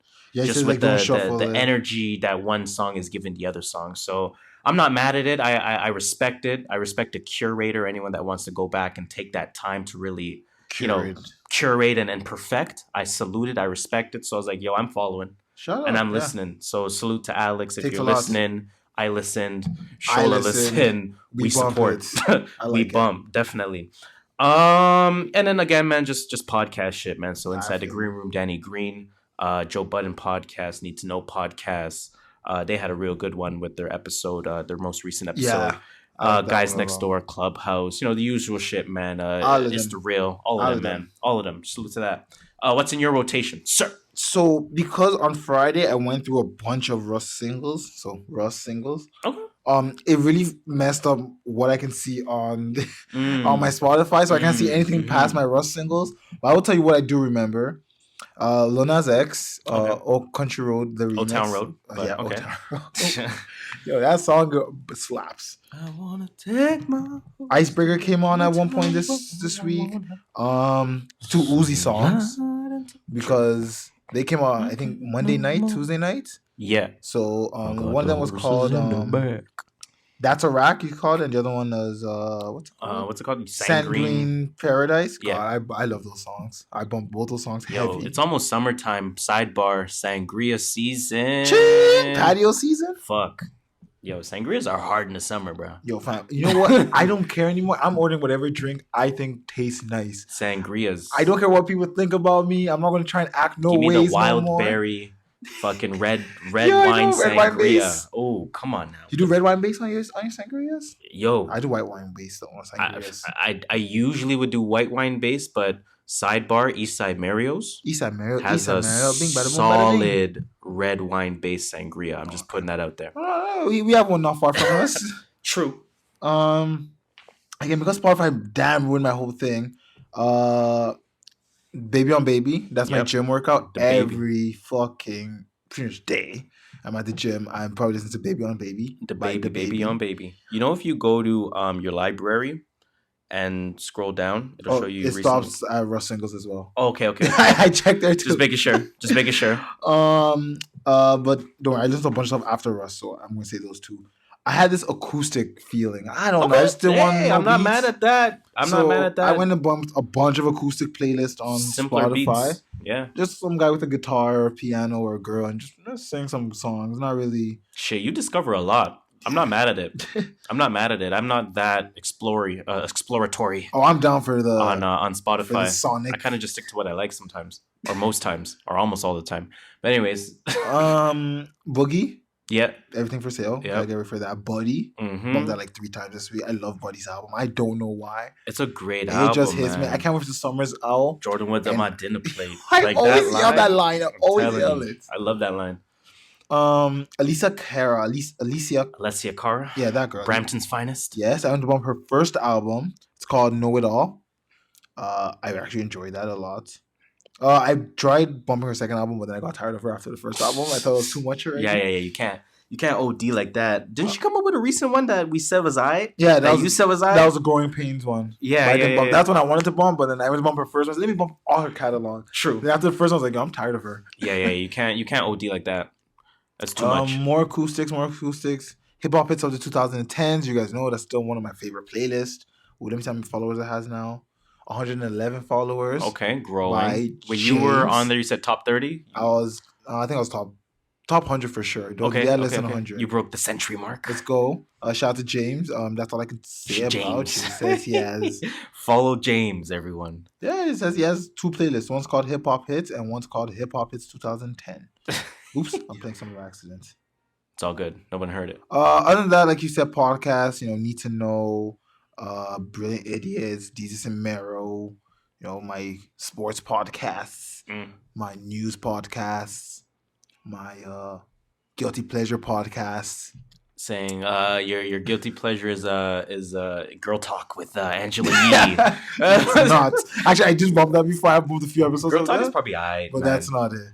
There's nothing wrong with that. Yeah. Need to Know. I said Run the Tape. Shout out to Run the Tape. Run the Tape. They're Dark dope. Poutine. One of the favorites, of course. I've said Jesus and Mero. Cozy. Uchechi. Shout out to y'all. That's about it. Again, my guilty pleasure ones, but we don't need to talk about that. Sir, that's my rotation. I won't explore further. All right, man. So you know what, man? If you like anything that we mentioned, or if we sparked any new memories, go back and bump those two, and let us know at all times what you guys are bumping, and maybe what we should have in our rotation. Yes, I'm open. So, like you said, we're open to this. We're open to listening to new music. Very much so, and sometimes we're even in the mood to hear your mixtape. So send us that shit. It's true. Send us that shit. We might if it slaps, we might birth a new segment. Like last week, there was no new music. Your new music could have been the new music. Hey, listen, if you're listening, we might have to birth a new segment. If you're sending us your shit, we might have to birth a new segment where we highlight your shit. Just saying. I'm gonna leave it there. Let's finish the music potpourri in that case, man. We actually have a full packed show, and we're already fucking 75 minutes in. So you know what, man? We're gonna blaze through the rest of this. Let's get to that sports talk. We don't have an entertainment report, so I guess it won't be that long. But we don't have an entertainment report. We are getting straight into the sports talk. Let's go. For some strange reason, a lot of headline in sports happened this week. I don't get it. Playoffs or I don't know. Maybe. I have no idea. Hey, you're onto something. The views, they're trying to get the views up. Mm-hmm. Maybe. Let's talk about Kyle Korver, though, man. Kyle Korver. So for those that don't know, he wrote an article in what's called the Players Tribune. Yes. I still remember when they announced Players Tribune. I was hyped for it for some reason. Was this before the players, by the players? Yes. Do you read articles off Tribune? I read articles, but so I've seen Tribune before, but I don't go there specifically looking for articles. I know a lot of people that go there specifically looking for articles, and they genuinely enjoy it. Yeah, good for them. And I've done that before as well, and I've genuinely enjoyed that as well. So I like it. I like Tribune a lot. Again, articles by the players, giving their perspective on things for the players, for obviously the audience to get a more introspective look at things. And Kyle Korver is writing about, the article's titled "Privileged." So you do the math. You know what? He's talking about not being privileged for being white. Not quite. He's talking about being privileged for being white. So I'm not going to read the article. It is pretty lengthy, but I will read some sort of It is a good read, excerpts too. Everyone of it. should read it. Yes, very good article for sure. He's talking about, he sort of starts off with what happened with his former teammate Thabo Sefolosha. In 2015, of course, he had an incident where he was arrested, leg injury, da-da-da-da-da-da. And Korver was saying to himself, at the time he was sort of thinking, well, if I was in Thabo's shoes, if I was out late at a club, if I wasn't out at that club, the police wouldn't have arrested me, not unless I was doing something wrong, right? He realizes, of course, after the fact that that's sort of cringeworthy thoughts, just a pure reflex to sort of think like that. It's victim blaming. It's literally called victim blaming. Yeah. You don't tell, and I'm not associating rape with racism, but when a girl's raped, you don't say, well, why was she wearing that? It's kind of like, it shouldn't matter what we're wearing. It shouldn't matter what you look like. It shouldn't matter what you're doing. Yep. Certain situations should never happen. Exactly. He then talks about the crowd incident with Russell Westbrook, and he talks about, I guess, some of the tribulations of being around a league that is 75% black.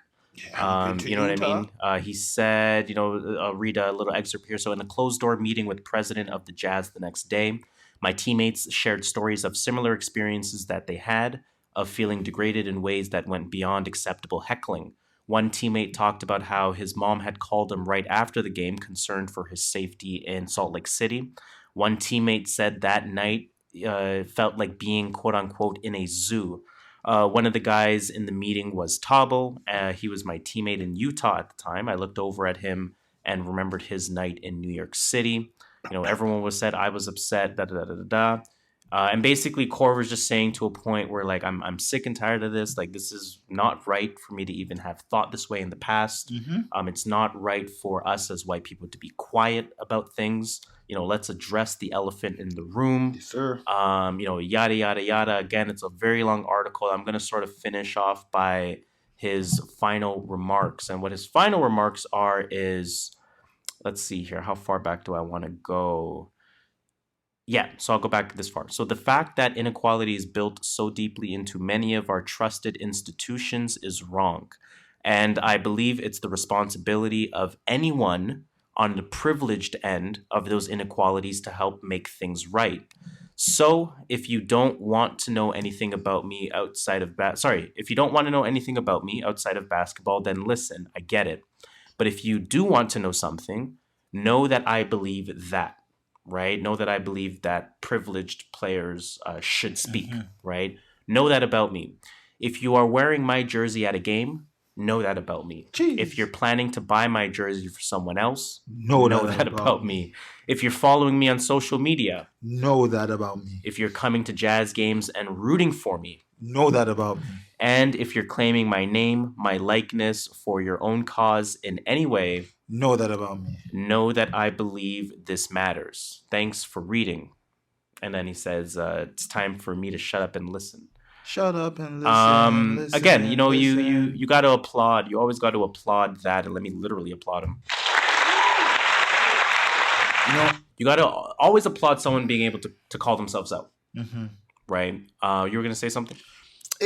And I do agree with everything he's saying. I do applaud him for, you know, seeing the faults in his way of thinking and recognizing it. I'm just being devil's advocate here. Mm-hmm. And it's something that someone has talked to me about on racism. And it's like, at what point do we start saying, okay, white people, you should have stopped. We're not going to applaud you every time you realize you were being racist. Like, get over it. Like, realize you're being racist and fix it. We don't need to hold your hand every time. Well, I can agree to that to an extent. But I think something like this is a little bit different because this is not just saying, hey, man, I used to be racist and I see the light now. Mm-hmm. Because that I agree with. People who have these see the light moments and try to highlight it, like, okay, good for you. Mm-hmm. Great. You should. How about you continue to do that and just, you know, good for you. Right? So I get it. And I completely agree with you. But I think, you know, it's different between just announcing that you do it and, you know, really saying, listen, know that about me. Know that I support. Know that I think everyone should speak up. Know that, you know, all these different things. You know what I'm saying? So that in that aspect, I don't think it's quite the same as just saying it just to say it. So if Joe Ingles comes out with an article next week, we got to do the same thing. And if, I don't know, Meritage comes out with an article, it's just kind of like, okay. Yeah, because now... We should not have to know this about you because it should be ingrained in you already. Well, no, because again, if we now have a pool of public defenders, we have a pool of them, then you're just super sick if you're not in support of it as a white person. You know what I mean? Because you can support it as a white person. Yeah. And let's say you're very quiet about it in your support. You could not support it as a white person and stay quiet in your support, or you can not support it as a white person and be loud about your lack of support. But if you are loud about your lack of support, or if you are quiet about your lack of support, and you see a pool of public defenders, it's just like, yo, you're an asshole. Yeah, that makes sense. Now you're just known to be an asshole in that sense, rather than everyone moving in silence and no one really knowing who's on what side, so to speak. Okay. Right? But I agree with you. You know, it should be common sense, but we know it's not so common. And we know that, you know, what happened in the whole slave trade movement has been a generational problem for fucking hundreds and hundreds of years. So originally was 40 years ago. You should get over it. Oh man. Oh boy. Yikes. Let's move on though, man. Let's move on. Let's go on to some Lakers woes, man. Talk about your guy Magic and then your guy Luke Walton. I actually respect Magic's reason for stepping down. Man said, look, I'm too rich for this shit. Nah, Magic is a chump for that, man. Oh, well, it's a bitch move, I think. The way he did it, man, he's like, I mean, listen, man, I live a great life. I got the Dodgers. I got, like, what? So why'd you ever GM us? Rich nigga problems, fam. Why'd you ever... I'm saying us as if I was a Lakers fan. I'm not. I'm just saying from a Lakers fan's perspective. Yeah. Or people in the city of LA or the players on the Lakers. Why did you even take this gig if, like, you weren't even committed to it? Rich nigga problems. I'd be bent. I do not respect the way Magic did that at all. Oh, yeah, it was I don't like how he did it, but that was tasteless in my opinion. I get why he did it. You're right. I get why he did it. I don't respect how he did it. Yeah. Right? Luke Walton then parts ways with the Lakers. Obviously, you know, the restructure, the LeBron restructuring has begun. Who saw this coming? Because the potential replacement is reported to be none other than Tyronn Lue. Man, I get LeBron. Tyronn is not a good coach. He's just LeBron's coach. Fuck. He's LeBron's coach. It's like Mayweather has to have what's my ref's name again? Herb Dean. Not Herb Dean. That's the only ref I know in any context. That's the equivalent. He has to have. I forget his name. Kenny something though. Anyways, Mayweather has to have the same ref for every fight. LeBron has to have the same coach. It's either Spolstra or Lou, and I guess he wants Lou. I think LeBron's realizing he's not that great of a GM as he thought he was. Because in Cleveland, he wasn't dictating like who he wanted to this extent. He didn't have this much control. LA gave him way too much control, and now it's like it's I don't think them so. over. No, I think Magic was just on some shit. Cleveland know how to move around with their pieces and how to get pieces without giving up pieces. LA was just giving. LA gave up what? D'Angelo Russell, Jordan Clarkson, Randall. Well, I mean, again, what's that center guy they gave up? But that was byproduct of Magic, not byproduct of LeBron. But it was all hindsight to get LeBron in the long. No, yes, but they already had LeBron at the time. But unless you feel like Magic is easily influenced by LeBron to seemingly keep him happy. Unless you think that's the case. I think that's it. Because Magic, obviously, we know the reports where he didn't listen to everyone advising against him in terms of getting rid of Randall and getting rid of who's the second player? Was it deloading? Deloading went like 2 years. And even the other guy, the white boy that you just mentioned. Zizic or whatever. That guy. That guy's balling even too. Him, he's balling on right? No, man. I forgot what team he went to. No, Clippers. Yeah, Clippers. They traded into a playoff team. And they traded him for Mike Muscala. Yeah, like what? And a pick. Who does that? Come on, man. A young Muscala's not that nice. Don't do that. Anyways, man, Lakers, man, just hashtag do better. Yeah. I'm gonna leave it at that. Zion Wade. Shout out to Zion Wade. Zion Wade. I don't know if he's the son of Gabrielle Union. I mean, he looks exactly like Dwayne Wade. I'll tell you that. Oh yeah, he looks like Dwayne Wade. I don't know. He's like just like a cartoon version of Dwayne Wade. Either way, he's 11 years old and he came out as gay. Okay, I didn't actually see that. I didn't see the come out. I didn't see how that was presented.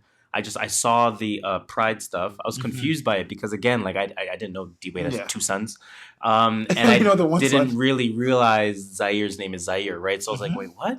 I thought it said Zaire. I'm like Zaire. I'm like Zaire Wade because I read an article or I skimmed an article title that said like Gabrielle Union supports Dwayne Wade's son, something like that. Yeah. And I saw a picture of what I didn't realize because it was such a small kid. Yeah. A kid, Zaire, and Gabby. So I'm like, who's the? So Zaire, wait, Gabrielle is supporting Zaire. Okay, sure, true. He's gay. All right, it is what it is. And then I'm trying to like look up stuff on Zaire, and I'm not finding that. You're finding basketball stuff. Yeah, basketball, and I'm like, what's going on? And then obviously, like after the fact, I realized what was happening. But salute to that, man. Salute to that. Salute to the family. Publicly being in support of it. It's a different era, man. It's just a different era. I'm just leave it at that. It's a different era. Things are not as binary as they used to be. Man. Definitely, it's not more. It's not A or zeros B. And ones. It's not black or white. It's not like come on, man. It's 1 or 0. Like it's a different world, man. Yeah, so, totally is. Salute to being in support of that, man. And it is what it is. It is what it is. Let's talk about Serge Ibaka and Kawhi Leonard on How Hungry Are You? I've never watched How Hungry Are You? I've never watched. I only watched because it was Kawhi's first. I think like public interview or something. Yeah, like some public. Pretty much he's in a public setting. Okay. I'll give you guys a quick rundown. Kawhi has never been to Niagara Falls. Okay. Kawhi is coming to Caribana with Serge Ibaka this year. Oh, okay. Yes, they came to an agreement that they will both come together. Jeez. They both agree that finals is the goal. For the Raptors, of course. For the Raptors, yes. Kawhi thinks if OKC, the OG OKC with... the big three? Yeah. KD, James Harden, and Russell Westbrook, and Serge Ibaka. Yeah. They would have gone back to the finals the next year. They definitely would have. He says that. He says he did his Ancestry.com. Okay. And he's from Cape Town. Johannesburg, sorry. Cape Town, South Africa. Okay. Like 100%? Like Ancestry gives you a lot more than that. He was really vague with this. It could have been like 56%. I don't even know if it was Ancestry.com, but he did say his ancestors are some kind of DNA test. Yes. He says he has no social media. And this was a part I loved. He says, everything I do is on social media anyway, so why do I need it? He's like, the laugh, it was on social media. And he's like, the shoes, the New Balance shoes, he's like, it was on social media before I even saw them. So Does he view social media? No, he does not go on social. And then he was like, you know what? Good He's like, for he's like, him. everything I do is on social media. It's like, so why would I spend my whole time on social media? Good for him. So I respected that a lot. Okay. This whole conversation makes me think he will come back with the way he was talking. Unless him and Serge are leaving together. Damn, that'll be a shame. Damn, man. I can see why he's funny. He's that person without the cameras around. He's funny. He was taking he had those those shots. Like you can tell he was trying to be funny, but he's kind of shy. Did you see the sidebar? I don't know if it's in Random Thoughts. It probably is. Did you see that guy recording his phone with Kawhi? No. And Kawhi's like, "Come on, man, you gotta clean that camera, man. You can't even see nothing of that camera, man. You gotta." His Cali accent is funny as hell. He has such a strong Cali accent. That shit was funny, man. But yeah, all in all, if it was a good watch, it was like 30 minutes, so I would say you should watch it too if you want. Okay, I'm probably gonna check. It gives you a good insight. I will check that out. Just a little on Kawhi's head because we don't know anything about him other than what we hear. It's true. So it's good to know about social media how he thinks. I still got to finish the Inside the Green Room with Kyle Lowry. I have not finished that one either. I just watched the Norman Powell one yesterday. Oh, word? Yeah. Damn, I gotta finish that. I guess before we finish these the sports talk, let's do the quintessential. It is NBA playoff time, of course. It is. Now, by the time that this episode comes out, we would have already seen every game, every team play once. Yes. Right? So we are making these predictions, understanding game one has happened. Yes. It may or may not actually sway our opinions. Right? So let's get into some first round predictions. We don't need to be too in depth because we are not a sports podcast. Not at all. But let's talk about some matchups. So let's start first with Start with Toronto. We're from Toronto. I was literally going to say that. Toronto Magic, 2-7 in the East. Toronto Magic. Toronto Raptors versus Orlando Magic. This is the 2 versus 7 matchup. Who do you have if you want to go as far as saying how many games? Toronto in 5. Toronto in 5. Okay, Yes. so obviously Orlando has taken game 1. Yes. So you think Toronto can take out the next 4? Yes. Hey, I'm not mad at that. I think Toronto will win as well, but I do think Toronto in 6. I think we will win probably the next 3. Yeah. And then for some reason, I think we'll blow one before we. Realistically, I did want to say 6, but I feel like I cannot bet. I don't want to say Toronto's ever going to lose, so I'm going to say Toronto in 5. Fair enough. Let's continue in the East in that case. Let's do actually the 1 versus 8. So let's do the Milwaukee Bucks versus the Detroit Pistons. That we have not seen the first game play yet. But by the time this episode comes out, Milwaukee would have already have won. Making that little mini prediction now. 5. Okay. Milwaukee in 5. How about you? I think I'm one of the only people that gives Detroit a chance. I think Detroit can catch them early. I think you can't sleep on Detroit's effective players, thus, the being, of course, Andre Drummond and Blake Griffin. Listen, man, they have maybe not amazing guards, but they have hard-working guards. I don't see them doing this. I don't see it either, but... Milwaukee, though. Milwaukee is missing one piece, and again, we're not going to spend time on this, but Milwaukee is missing on Brogdon. For how long? A few weeks at least, if he's not the first season. Okay.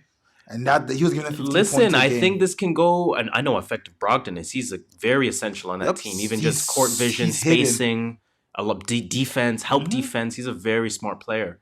I think this one can go 6 or 7. I really do. And I wouldn't. Okay, put it this way. And I guess this is my guess. My guess will be Milwaukee in 6. Okay. That is my official prediction. Milwaukee in 6.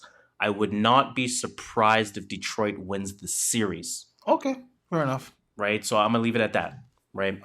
3, Let's 6. stay in the East. Yeah, so let's do the 3 versus 6 matchup. So that would be the Boston Celtics versus the Indiana Pacers. Correct me if I'm wrong. No, that's 4-5. Is that 4-5? I really don't know. That is 4-5.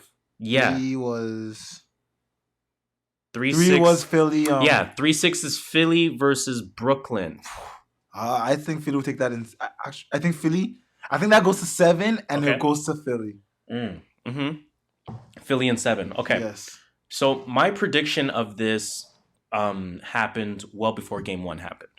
Before Game 1 happened. In fact, I was predicting Brooklyn would take Game 1. Damn. So I was correct in that. Listen, I'm calling Brooklyn on the upset. I'm not sold on Philly having any level of teamwork. They don't. And that's their biggest issue is that And they don't. They just put a bunch of people together. Brooklyn, if you watch Brooklyn play, they play great as a team. Mm-hmm. They play great as a team. Everyone knows their role. They have a great defensive anchor in Jared Allen. He's sick. They have guys like D Loading, whose 2K rating just stays going up. He's damn near 90 right now on 2K. Spencer Dinwiddie. Dinwiddie's my guy. Dinwiddie's been my guy for 3 years. Joe Harris is just knocking on threes. Sniper. You should have seen them yesterday when they played. Oh, I guess yesterday. Saturday when they played. they were just doing the dribble drive on them. Dribble drive. Yeah, and Joe Harris has his confidence on sky high.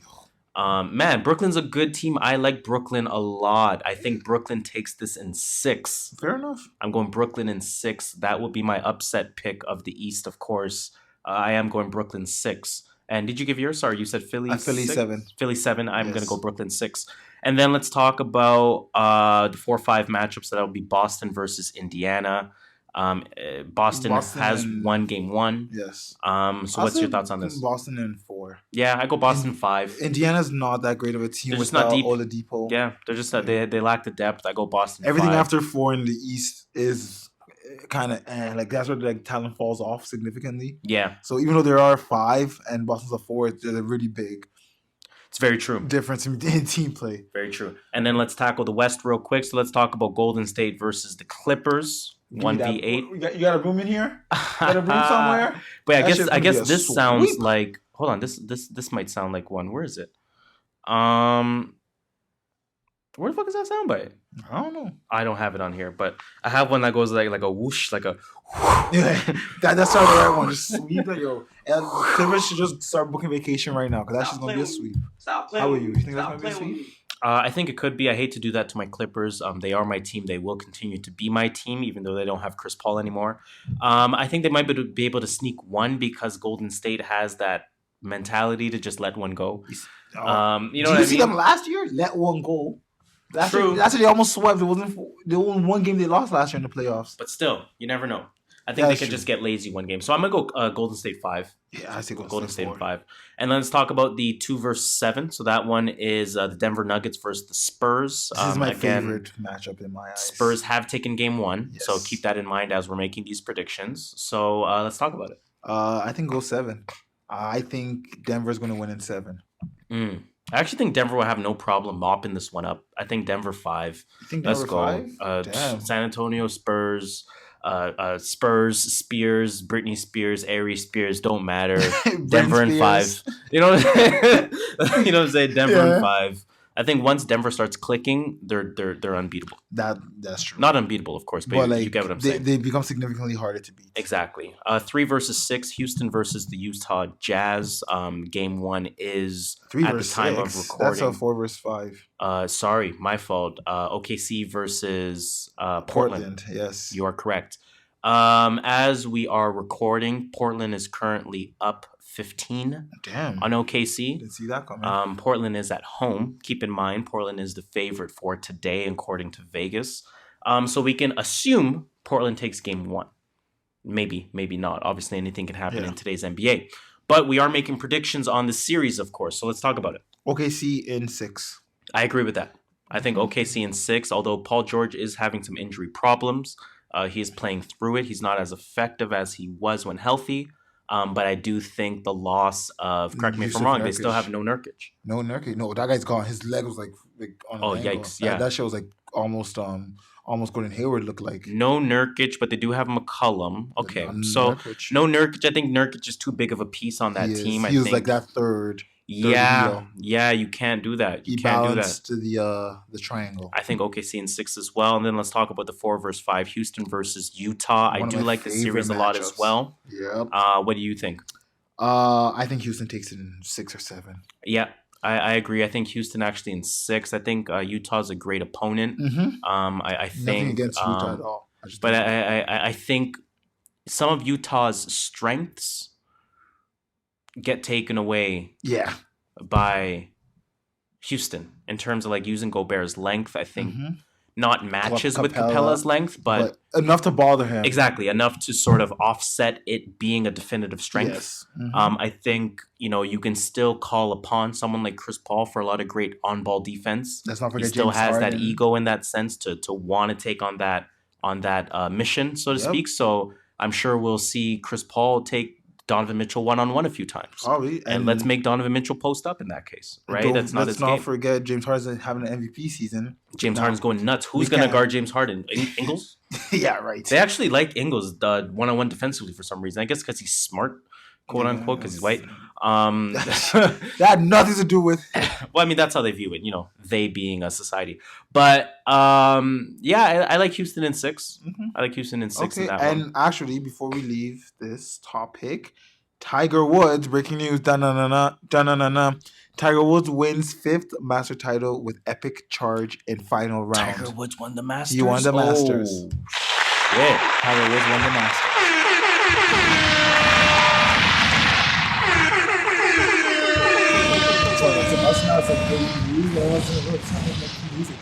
I do not care.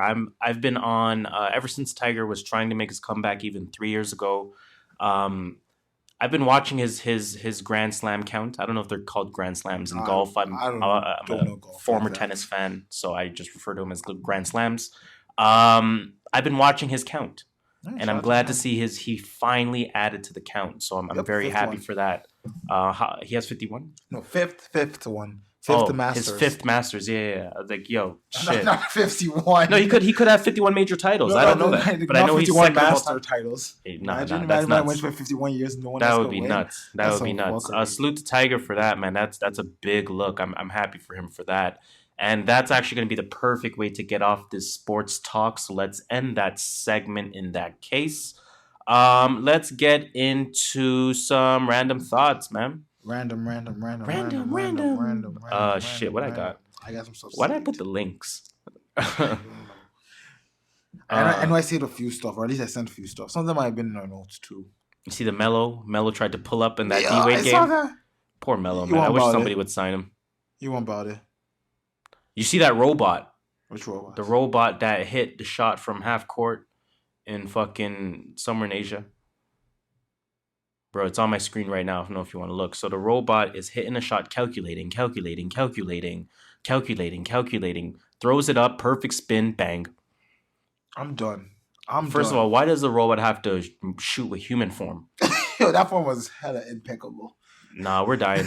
This is about to. It's about to be. Is it iRobot? No, what's the Will Smith movie where he's the last man? iRobot. It wasn't Last Man. With the dog. Oh, that's that was Zombies. Yeah, I know, but I can't remember the name. But I am thinking iRobot. I'm thinking about both movies fused, combined. I know we're talking about fuck. Last Man Standing. I don't know. Some bullshit like that. That's nuts. Let's see what else I got. What other links did I send myself? Here. Okay, inaugural class. Chick-fil-A is preparing to open its first location in Toronto very soon, and it's going to be in Yorkville. Still gotta go to Church's Chicken. what do we got in Mississauga? Church's Chicken. Is that what we got? Chicken? I'm down to check that out. I'm down. Nando's. I've not been to Nando's. Pulling up with the Chance's password. debut album is finally dropping in July. Interesting. Did he announce July? Or is this rumored? No, he announced in a long-ass Instagram post, which I'm not going to read. Chance in July. I'm with it. I am with it. Did you see Famous Dexter? Okay, that's about him. What did he do? He's clean, apparently. Man! It's over with. You know what I'm saying? God is good. God is great. I just want to thank God for everything. I want to thank my supporters. I want to thank everybody supporting me. Everybody that know, you know what I'm saying? God is so good. I'm not going to play the whole thing. I mean, it's only Famous Dex, but I mean, you know what, man? I had the same reaction as you. I got to see it to believe it. I had the same exact reaction. He's like, man, but you know what, man? Is he dropping an album soon? I am going to at least acknowledge the words, at least. So let's see what happens. I'll watch with a close eye. You see this Disney shit, bro? They're buying, they have their own Disney Plus. You see the first look? That shit's gonna take my money. I was gonna ask you. That's what I was gonna ask you, because apparently now this is probably US pricing, but I think the screenshot that I saw, it said something along the lines of like $6.99 a month.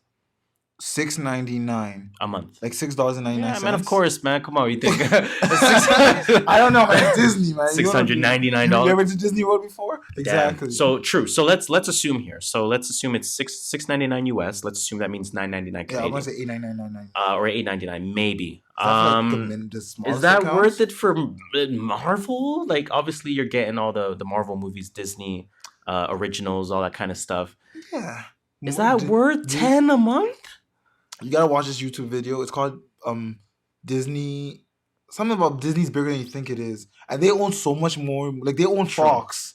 They own 20 satellite or whatever. 20th No, I know century. that. True. So they're like all those movies. They're gonna pull them off Netflix. Anything that has anything that they own, they're pulling it off Netflix. True. And they're putting on their own service. They're like, oh, you want to watch Harry Potter? We got Harry Potter. Right. Don't worry. And that's why Netflix is focusing or has been focusing so much on original content. Because now they like same thing with YouTube. Same thing with Hulu. They can't. Everyone else has their own streaming services now. CBS has its own streaming service. And then they pull all their shit. They pull all the stuff. Like you want to watch a CBS show? Come pay us to watch it. Fair. Don't pay YouTube. Fair. Damn. So you think it's worth it then? I gotta see what the catalog looks like though. Yeah. I gotta see what movies they exactly. Let me see what else I liked or retweeted. Man, what you got? Ontario's new slogan. Do you like it? Oh my god. Ontario's new slogan, for you guys who don't know, it used to be yours to discover. Now it's becoming, thanks to Rob Ford, our Doug Ford, our lovely premier. He's renaming it he's renaming the slogan "A Place to Grow." A place to grow. Wow, how convenient is fucking that? You know what I mean? No, but I mean, you know what? I get it. I do kind of like it because it'll sort of give that playoff, it'll bring attract the name Ontario at the very least. I'm not. That's actually one of the very few things I'm not mad at. With respect to Doug Ford, we'll get into that a little bit later into CCS. But you know what? That I'm actually not mad at that.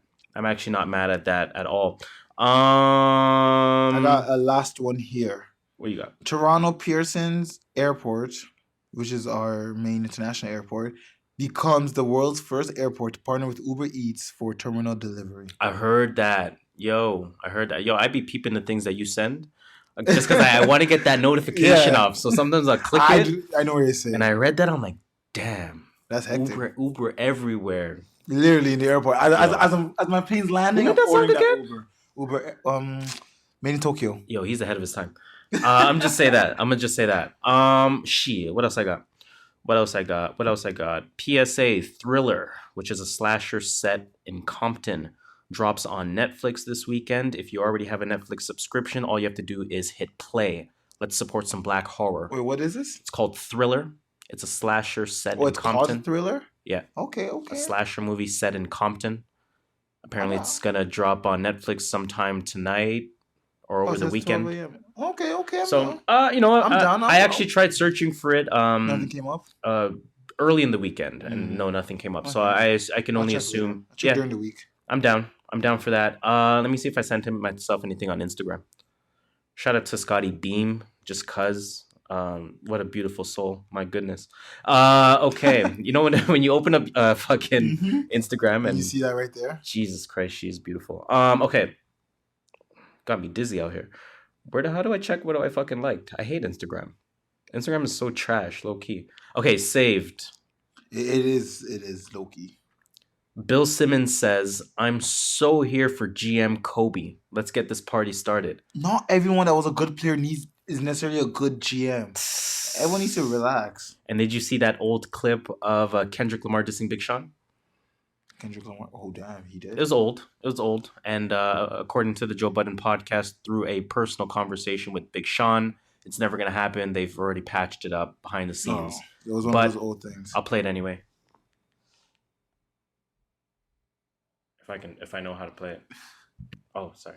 I think it's false confidence got him inspired. I can make them respect you, baby. It's not my job. You're finally famous for who you date, not how you rhyme. Cute ass raps, get your puberty up.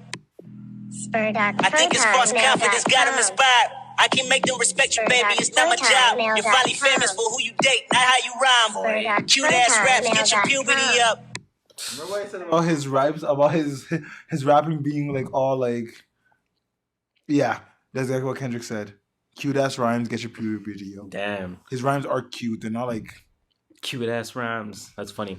Oh damn, that's funny. That's hectic. That's kind of all I got for random thoughts. I'm not gonna lie. I got nothing else, man. I actually had like a really random one on the spot that I wanted to say, but then I forgot what it was. So it's kind of crazy that we have to write down random thoughts to remember them. But it is what it is. It is what it is. Let's finish the random thoughts there. I am going to do a very quick CCS segment in the interest of time. Of course, CCS is crazy Canadian shit. So what we like to do when applicable is end the note or end the show off with a little bit of Canadian flavor. So these are those crazy stories, those eye-raising stories, those what the F stories that have the commonality from being right here in Canada.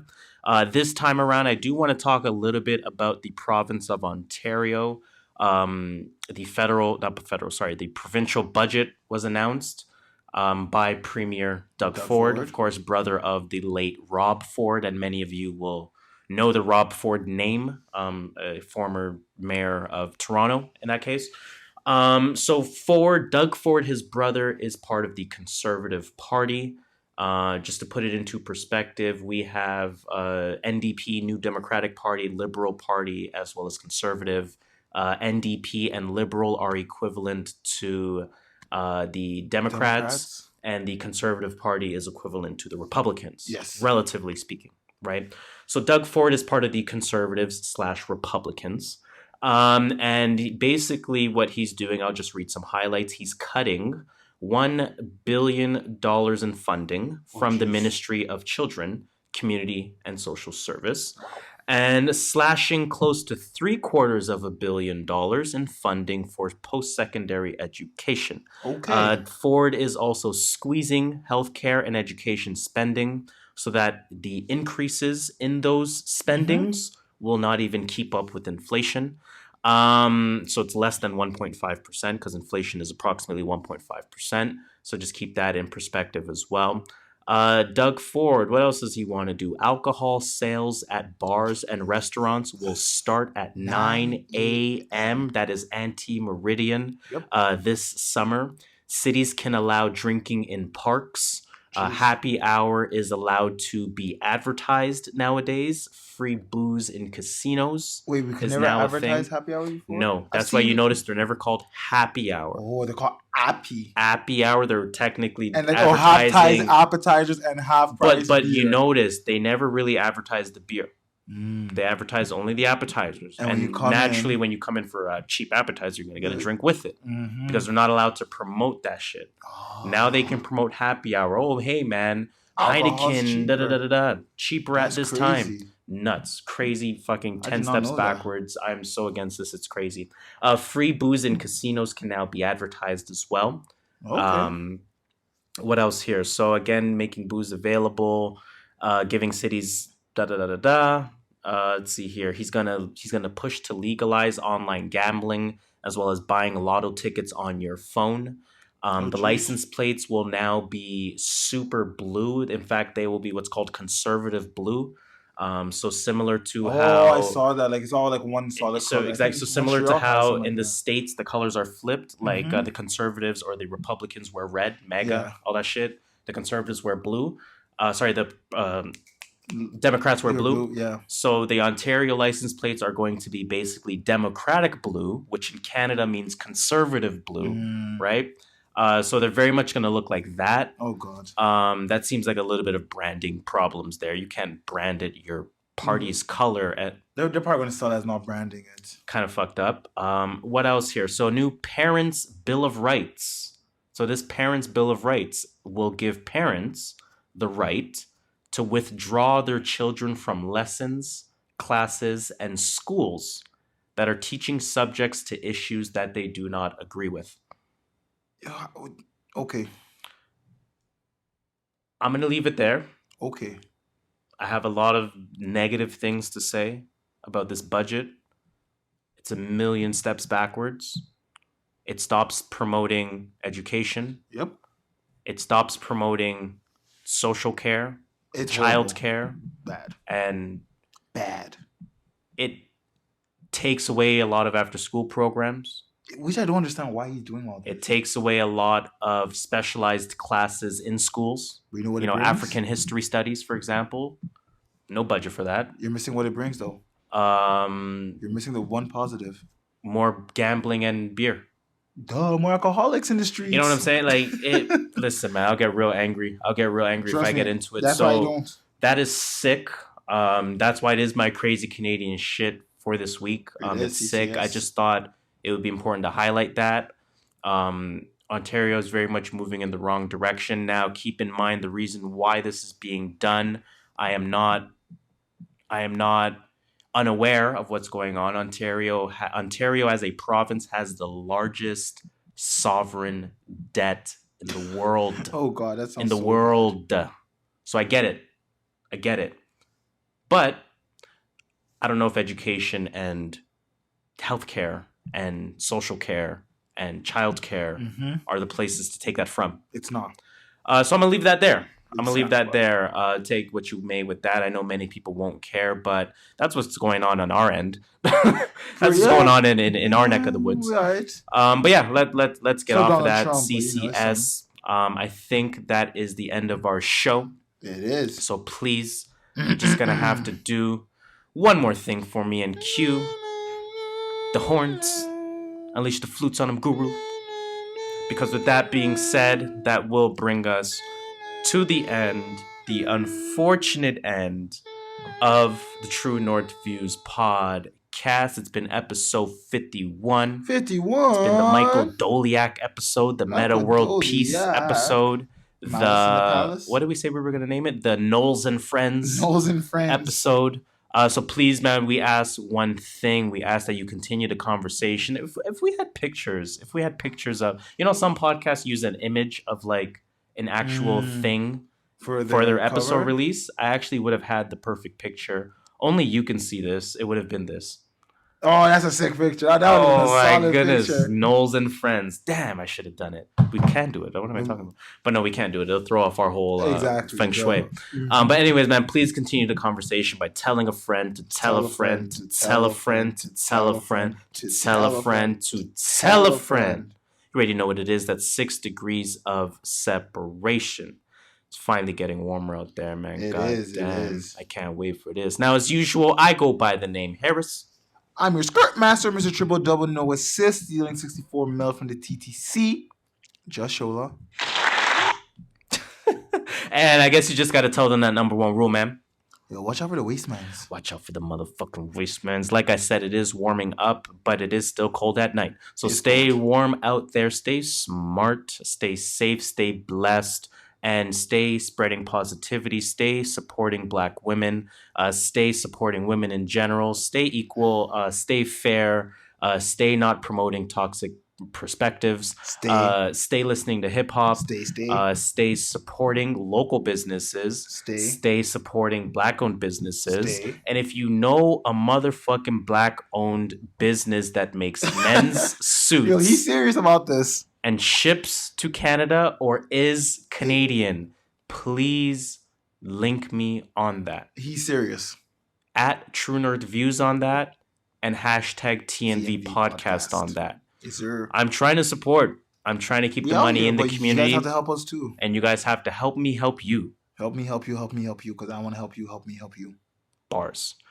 It's the True North Views podcast. It's episode 51. Oh, my back hurts. Get it.